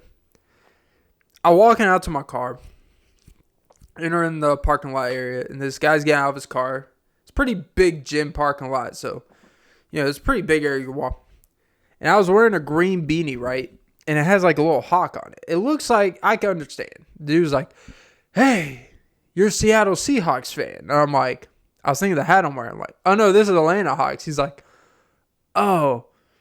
He's like, man, I was just so excited. It's nice to see, you don't see too many Seattle Seahawks fans out here. And I'm like, oh yeah, no, but it's a Atlanta Hawks fan. The second time I've read it, he looked at me. He's like, okay. And we just look at each other for a couple seconds, and he's like, all right, man, have a good one. I was like, you too. I wasn't even like, and it took me, I walked in my car. Ever have those moments where you have an interaction with someone? It didn't go bad or anything. Like, it was impromptu. You're just like, what the fuck is wrong with me? Of course I'm fucking Hawks. Like, fuck. It's like, oh, it's so fucking weird and awkward. Fuck, you know? You're just doing all that. You know? The conversation had no stakes. It's the definition of small talk, shallow conversation. Nothing's at stakes. But it's just the fact that when you fuck up small talk, you're like, you added nothing to the conversation. Like, it's like, wow, you know, I felt bad. The dude like tried to be nice, and I'm just like, yeah, no, it's not that. I didn't even try to be like, yeah, but yeah, hey, but you know, actually, you know, I have a sibling that lives in Seattle. I didn't even try to do nothing like that. I was just like, yep, it's the Atlanta Hawks. And he just looks at me like, all right, man, I tried. Yeah, that's the feeling I got. I tried. God, you know, I realize that, you know, and I realize I give a certain vibe and aura that's kind of a fuck off aura, even if it's not on purpose. I'm trying to be more conscientious aware of it. You know, I'm trying to improve my everyday socialization. You know, I might do a challenge where I go up and talk to and start conversation with a random person every day. I think, you know, we have all these challenges, and I'm really just coming up with this, by the way. We have all these, you know, these old YouTube quote prank that used to blow up where guys talking to girls on the streets and stuff like that, like cold approaching girls and, you know, all this stuff. And now I have a girlfriend, so I'm not doing that. It's almost like for these social anxiety people. The impressive part is when you are so bad at conversation, or not even bad at it, you just show almost no interest, almost like nothing really engages you. Going up to people and being that person to start a conversation, like, that's a whole series within itself. And it has to be, you know, it has to be natural, meaning like you don't just go walk inside of a JCPenney and be like, my goal today is, it's like you have to be out and about doing something and then take advantage of opportunities when they come around. And you have to like classify, like, you know what, I'm going to talk to entering today. You know what, when I go out today to get coffee or whatever, if I run into an older individual, I'm going to ask them about something about wisdom, you know. They might tell me to fuck off. Or you might run into the wrong type of person that will actually sit there and tell you about their life and shit. And you're like, oh, fuck, this can of worms open. But you invited it, and you're complaining about it. That's me. But that would be the real challenge. Going up and talk. Like, in the next few years, that's going to be more impressive than guys cold approaching girls, pranks, or, you know, all this weird shit they got going on the internet. Whoo! Because that's really what it's about, you know. This life's a big old social currency. Which, also, by the way, I didn't know that Forex trading was exchanging currencies. Some guy lost like $60,000 Forex trading. I came across a Dave Ramsey. You know, I realized I'm on the online way too much. But you know what? That's the world we live in, you know. I was like, what is that fucking thing? I was like, oh, that's the center point. It actually centers it. But this man lost like $60,000 Forex trading. And, you know, man, like, I get it. Because I think the appeal of just wanting to make money doing anything but the traditional ways of making money is really where it's at. And I think we have this assumption also when you're an outsider, when you're not really in the finance space. I think people think that people make their main income off of trading. There are people out there that do it. But it's really more of they have so much money, other streams of revenue, that they have the time to do that, and they use it as an opportunity to build more money. Because the stress of relying on something so unpredictable, as I came across a Wolf of Wall Street clip where the famous Matthew McConaughey chess being seen where he's just like explaining where Leo was, trying to be the good guy. Like, we make profit, our clients make profits, it's a win-win. Matthew McConaughey's like, no. You make profit when they try to pull out, essentially. You convince them to invest into something else. Because commission, baby. And it's like, oh, yeah. That is really what it's about, It's, they want you to keep trading. Commission, commission, commission. That's the crazy part. And that's something, you kids got to be careful out there. When you get into these, potentially, because as quick as you can make money is just as quick as you can lose it. And that's what I realized pretty quickly. Like, man, I made 112 in one day. 2 days later, I'm down 120. And the mental and the fluctuations it does to your mentality can really test you. It really builds some inner strength within you. But yeah, move on from there. Keep it moving.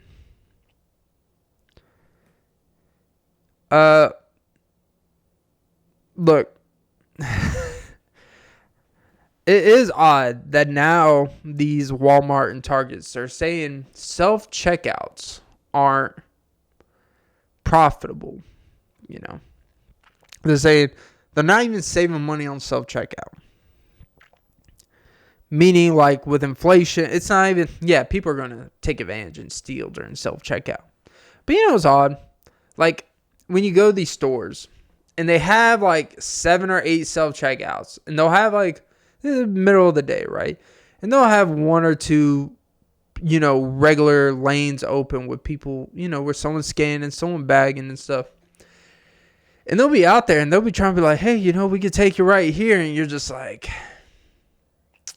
dude, I don't want to enter a potential weird interaction. Then they're like, oh, what are you doing around here, Because that's what happened last time. I've been doing self-checkout at the grocery store for a long time, and I go grocery shopping. I'm one of those assholes that I will get $170, $200 worth of groceries and bag that shit myself. Because you know what? I'm going to enter the numbers. And I actually enter the right numbers. People hate that I actually am honest about what I get. But, if it's, hey, 99 cents a pound for yellow onions or $1.19 for white onions, I might get the white onions, but say I got yellow onions. See what I did here? Am I really scamming the system? No, because I'm still getting fucked, All I'm doing is I save myself 60 cents. Okay, fine. You're committing theft. It's like, that's great. That person just switched the labels on their meat, so they pay $18 instead of $58 for the ribs, okay? So we're about the wrong guy here. But, they're saying it's weird, self-checkout actually enhanced the business. And now self-checkout is actually hurting. In a weird way. Because there is some, like, going to the grocery store used to be busy, interactive. The grocery store is almost never busy. No matter what time of day you go. They may be busy, but it's not really like Walmart busy. I don't know if you remember back in the day, Walmart used to be busy, Like, you be waiting in line for like 20 minutes. Now you're waiting to self-checkout for 25 minutes because assholes can't scan their shit. Or they got something, didn't read the price tag, and like, hey, it said it was $8.99, not $20. And you're like, bro, you got a grade A cut of steak. What made you think this bitch was going to be $8.99? Like, come on, man. You're at Walmart. But, the article is about, self-checkout. It's like, well, you know what? Now you go to takeout places. Like, when you go to a Taco Bell, a McDonald's, when you go to these fast food places, almost all of them now have kiosks where it's not only encouraged, it's not only right smack dab there when you walk in.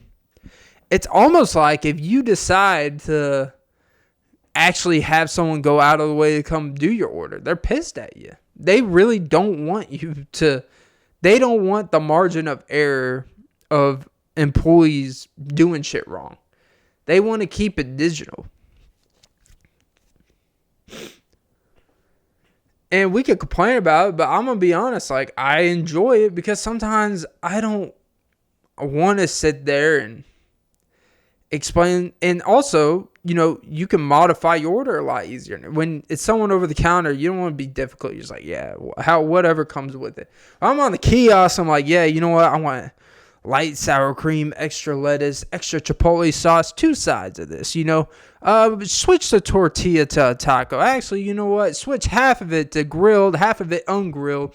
For the Crunchwrap Supreme, can I get it very crunchy? You know, you start adding some weird-ass modifications.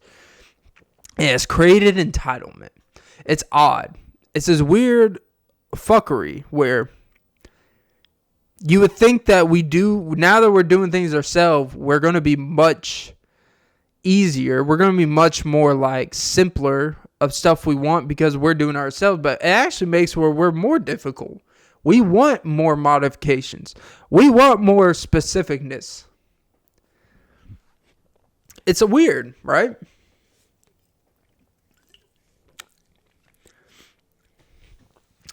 I don't know what's with this. Living back in the day, right? I mean, I was alive during the era, but obviously I was probably like 5 years old.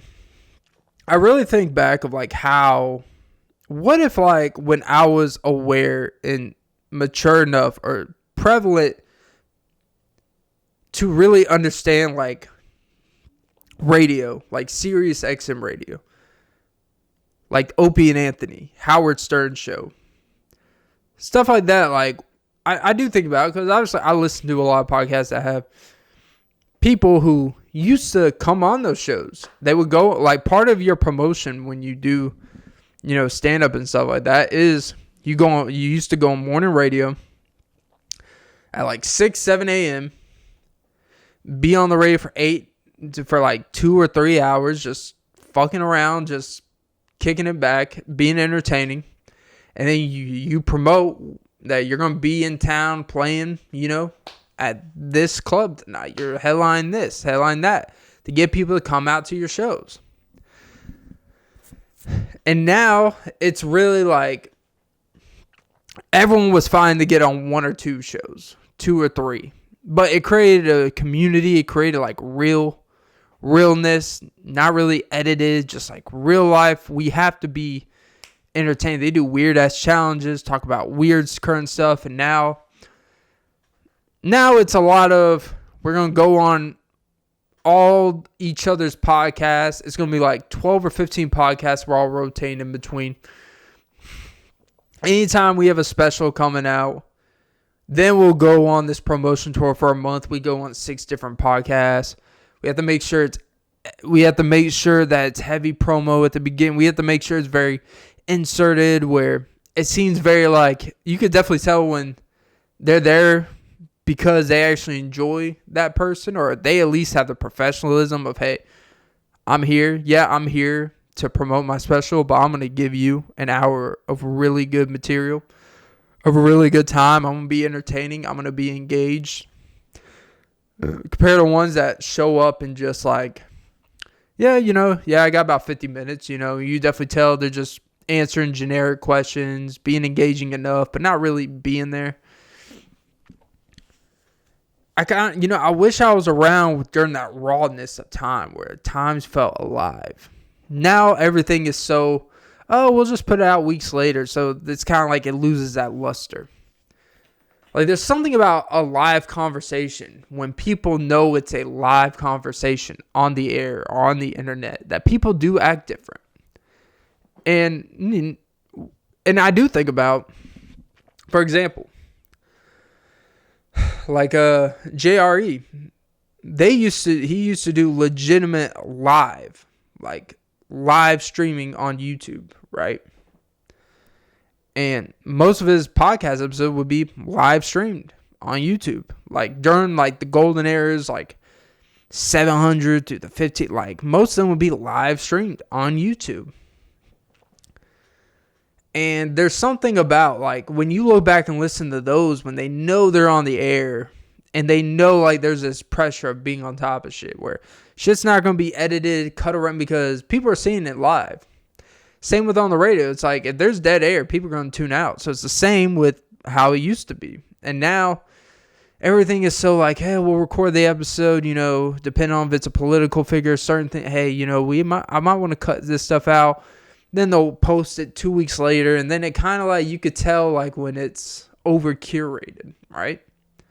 I think there's some about that live conversation aspect.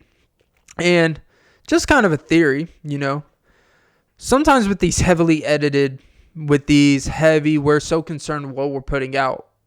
A lot of big ways of how you make your money in podcasting and really just YouTube and stuff is you do live shows, right? And you could definitely tell like when the live show they do in front of an audience matches what the show really is, or if it's really heavily reliant on timing of editing to make those people more interesting, conversational, how they come off. It masks a lot of things.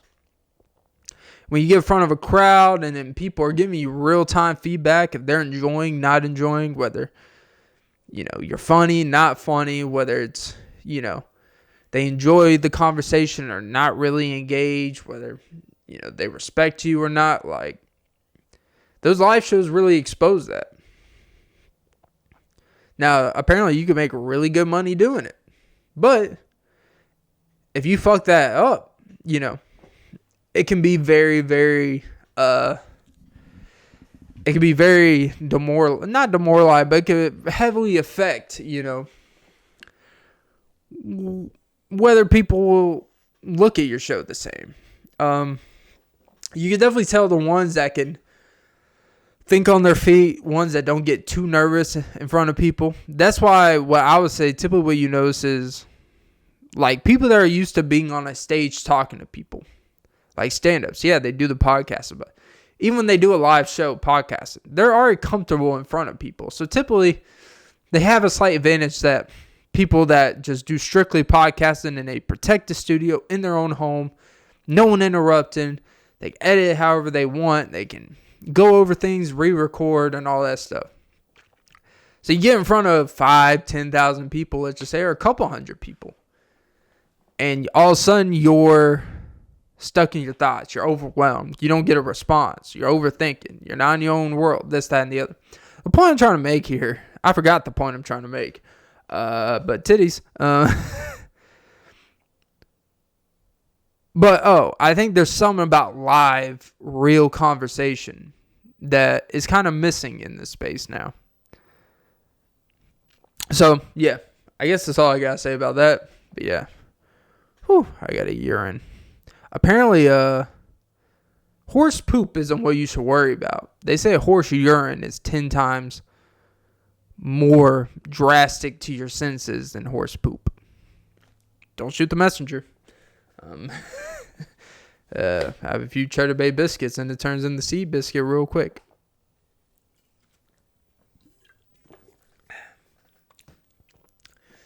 Mwah, mwah, mwah.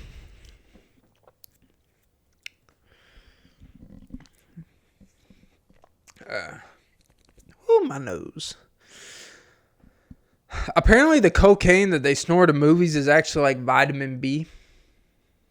There's your fun fact of the day. Do I actually believe that?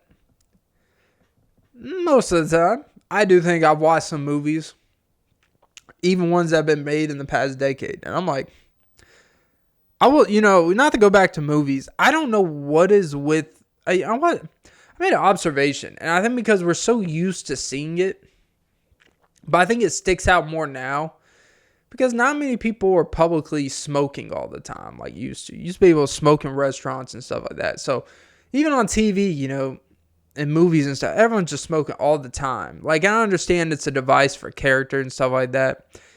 And it kind of just fills the room. It makes it weird when someone is just sitting there and they have nothing in their hand. So I get it in a lot of things. But I realized just watching movies of all different ranges, I'm like, what is with movies' obsessions? With people smoking all the time, even when it seems not really relevant. And I understand if you're doing a movie that's based in the 80s and 90s and it's in a casino and stuff, like, yeah, like that's the time. Like, that's probably what happened. It'd be weird if you saw no one smoking. But you be watching movies and it's just like, bro, it just feels like they're just smoking. Like, it's almost like they have a clause or a sponsorship with these companies. It's like, look, I'm not all into, don't be promoting, but like, Jesus Christ, like, it seems a bit excessive. Like, these actors are going to die of lung cancer, you know? I just don't understand, maybe it's just me. I don't understand what's with the obsession of, unless it really requires it, unless it's actually a part of who that person is for whatever the movie's about. It's almost like if they don't have it's like we didn't forget that they smoke. It's okay. Like, they could go 2 scenes without smoking. It's okay.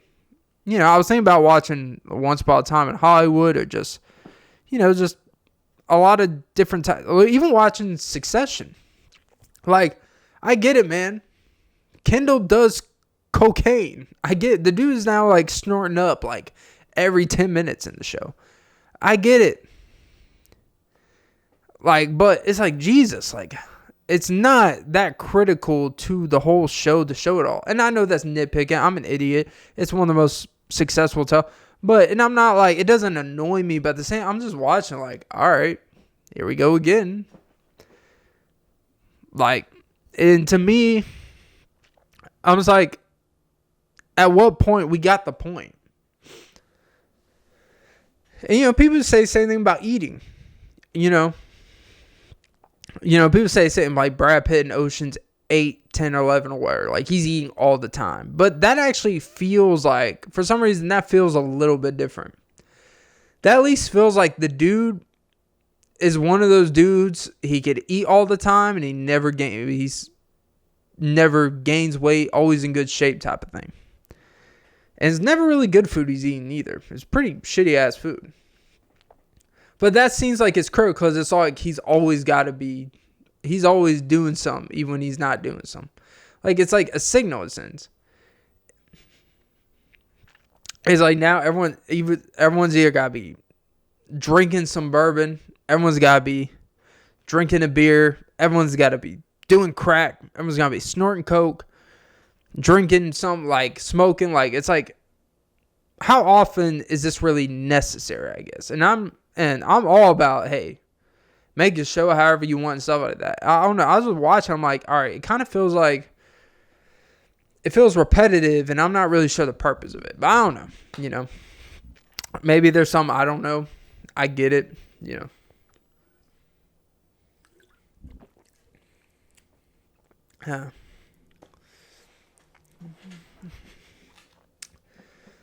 Oh, God.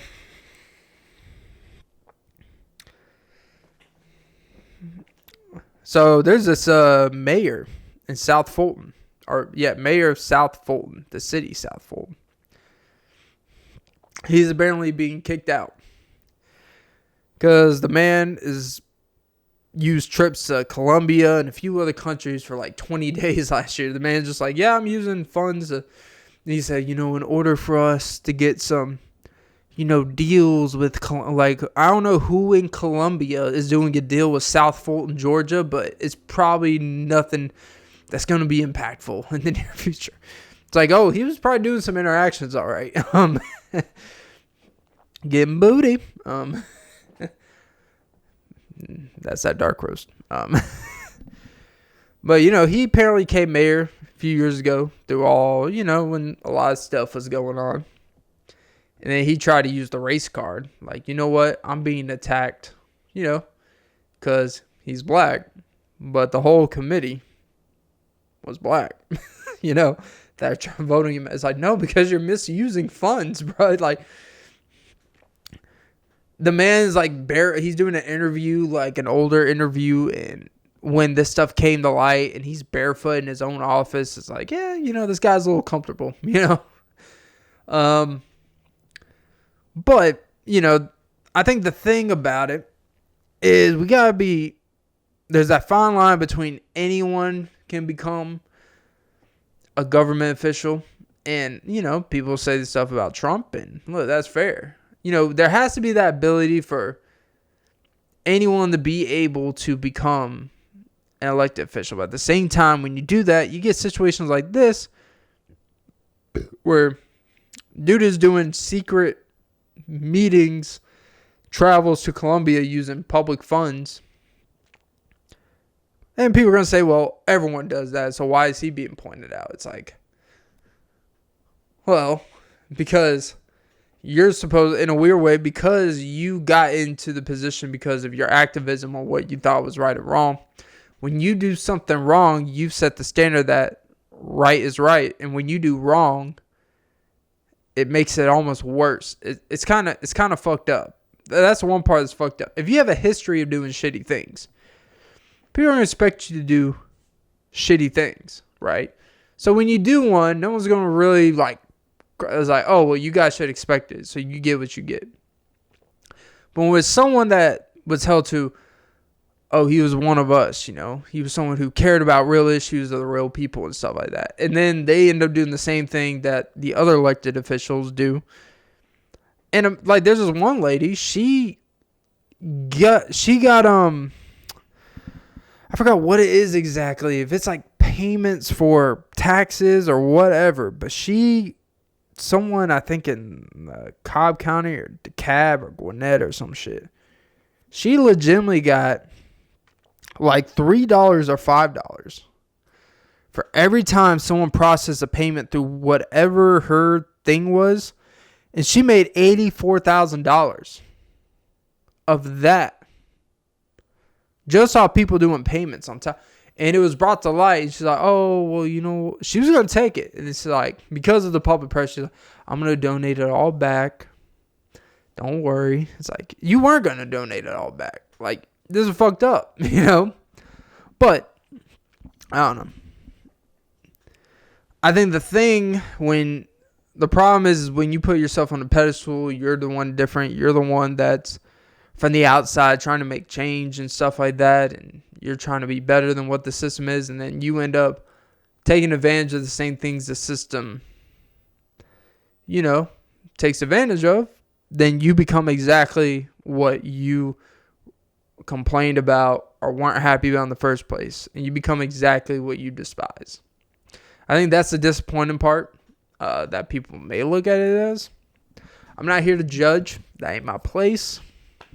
But look, I can't take too many people in government seats serious. That's just the way it is.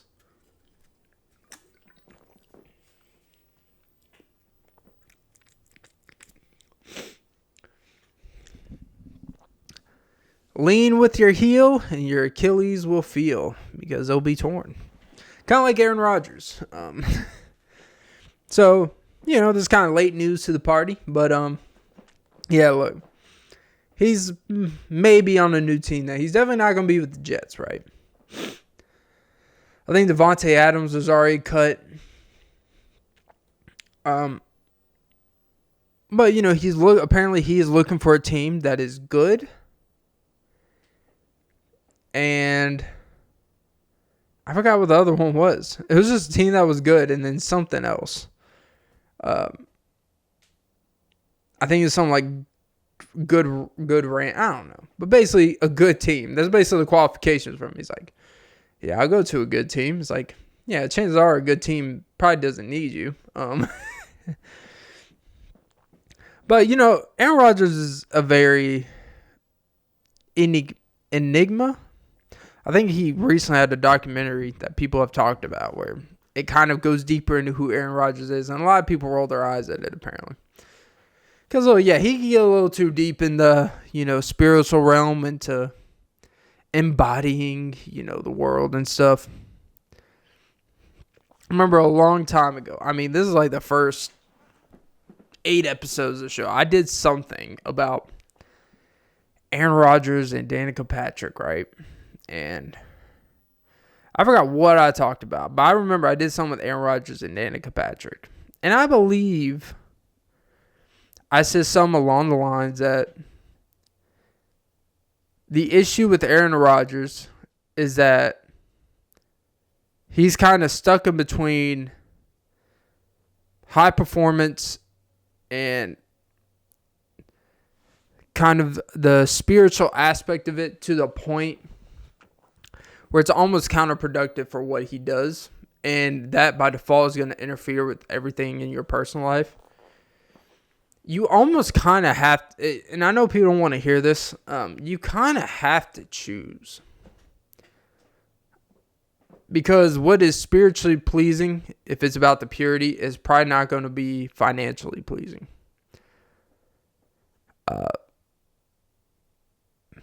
And it's very hard for someone to be like, yeah, I'm going to do this shit for $8 million a year when you're used to getting 40 or 50. Because of the wear and tear, the older you get, the more risk. You're like, is it really worth it? You know? And sorry, but Danica, now that's a baddie. At driving, I don't know if she drives anymore. I don't even know what she does specifically, to be honest. I don't know if she's a racist, she commentates, she does media or whatever. But, you know, people like, oh, Danica, she wasn't a woman and all this stuff. And I think people are starting to come around like, this guy's kind of difficult to deal with. He's to be with. And, you know, look, for people that are difficult to be with, it's typically a lot of amazing things that come out of it. You know, he's obviously very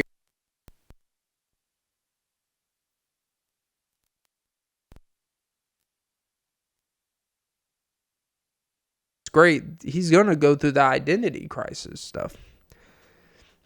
And maybe it'll be an easier process because maybe the past years of getting into, you know, spirituality and all that stuff has kind of helped him accept his identity when he leaves football. So maybe it'll be great. And the thing I wonder, I think at that time people were like, oh, Aaron Rodgers, you know, oh, he chose his career, you know, that's what he should do, you know, alpha male, you know, bitches just get in the way. It's like, okay, and now, where has that gotten people? I think Danica's probably married. I think she's married or whatever, if I remember correctly. And he's still kind of going through this juvenile life in a way. A very rich one, too. So, hey, I ain't dogging the guy. But one thing I will say, I think it is fair to say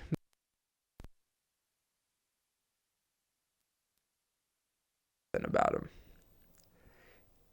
And it's only going to be exposed when your play declines or you're in situations that your talent at that point can't overcome.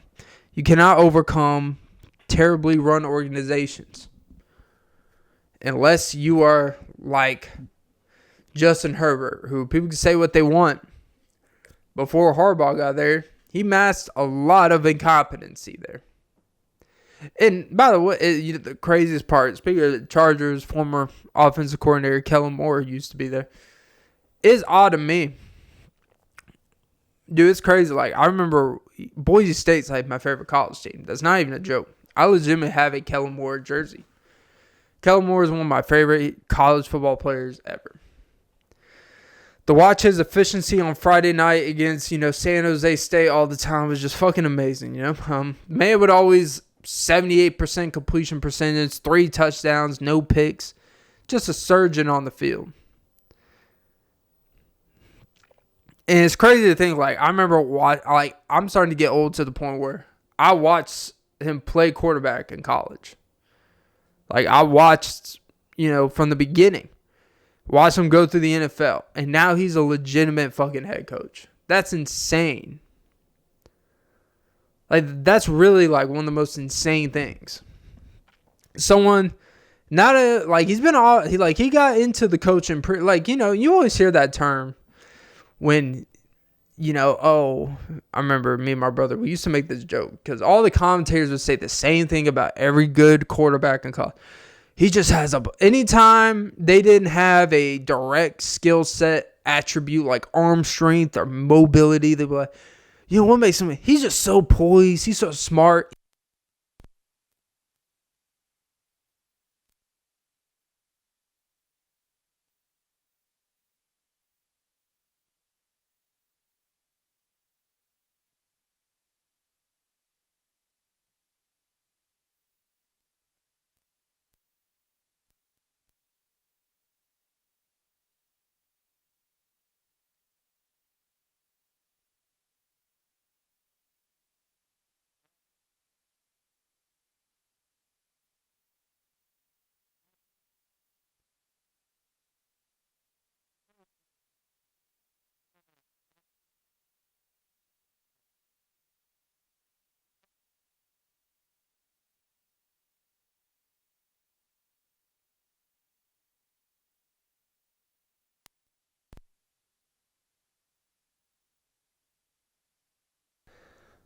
But I remember that, and I was like, oh.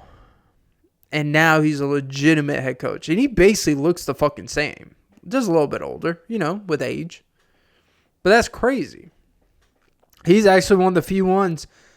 Oh, he's a coach's son. He's smart. And he actually becomes a coach. It's like, oh, it wasn't just jargon that they say to fill up the broadcast. Because you'll see all the time. They'll be like, he's just so smart. He just knows the playbook in and out. Then he gets to the NFL, and then they're like, yeah, he can't read a playbook. He doesn't know what a cover 2 high safety is or whatever. I thought this guy knew the fucking playbook. I thought he knew how to read defenses. I understand NFL is more complex, but it's like, Jesus. Also, I saw, speaking of those glory days of college football, before we round up this show, Johnny Manziel has a show. And he recently, I didn't even recognize the thumbnail. I was like, why is he interviewing this, guy who looks like he's been starving on an island, for 3 years. And I read the title. I'm like, why is that a picture of Marshawn Lattimore, football player next to it? I'm like, holy shit, that's Marshawn Lattimore. Yeah, it's Marshawn, right?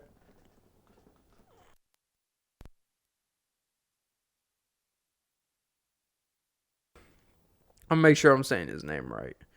I'm going to feel like asshole. Marcus. Yeah, okay. Marcus Lattimore. My bad. Yeah, Marcus Lattimore. Former running back for South Carolina. Back probably in 2012, 13, 14 range maybe. But he was a beast. Most legitimate, one of the best all-around running backs probably in that decade when he was on the field. He was so dominant. A running back, he was a legitimate running back carrying the team. He was legitimately that. He was going to be the next, Emmitt Smith. The next running back taking over. He was going to be the next Saquon. Then he had a really nasty-ass injury. And I think he may have had a second one the next year. But he had that one really nasty injury. And he got to the league, late draft pick, but he always had those knee issues. He was just never able to really get on the field, right? He was a pretty big, strong running back guy, 220. Really damn good. Shame. And when he did it, this dude was thin, frail. But it wasn't that I'm worried about him. It's I think he just decided after football, he's someone who's very into, giving back to community. I think he's part of a reading program, increased education. He's actually doing good shit out there. So I don't think trying to do clean and jerks for 3 sets of 10 is really going to improve his, life in that capacity. But he's still healthy. He just looks he probably just has a normal body weight of 175, 180. But when you're used to seeing someone jacked and shit like that. But you could definitely tell the dude used to play football. You definitely tell the dude, he may do like push-ups and shit. He probably doesn't even work out anymore. But you definitely tell just by his body, like, this dude is still in shape, even while not working out. He built up just years and years of just muscle tissue. It's like, dude, I could take 5 years off and I'm good. But just seeing that, it reminds you, like, man, you know, this life goes by fast. Like, these are the same people I'm watching, playing, and now they're in the next phase of life where they're, like, the natural, like, one's a head coach. Marcus Lattimore's, like, been out of football for, like, 7-8 years. Completely different person. Completely different purpose. What's important. And I think about when I was that age and what was important to me, what's important to me now, how I view life and stuff like that is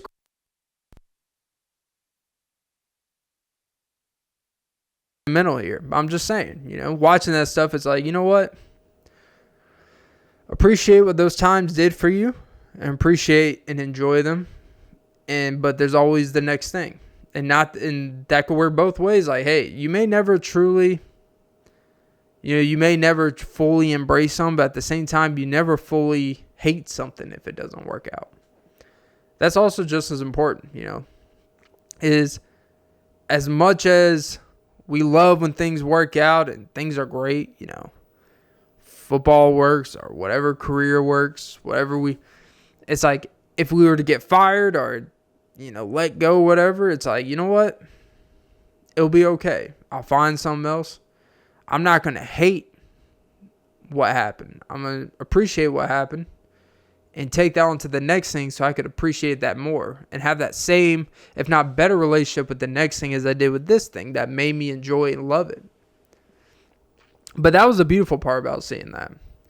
It's just odd, like seeing people like completely in different points of life, you know. And you think about when your parents were kids and how they, you know, around that time, how they looked at athletes in that same position when they were dominant, how they watched them grow and where they're at now, being elder statesmen. When I get older, in my 50s, these same people, like, they're going to be elder statesmen in the game. May not even be coaching, may be retired.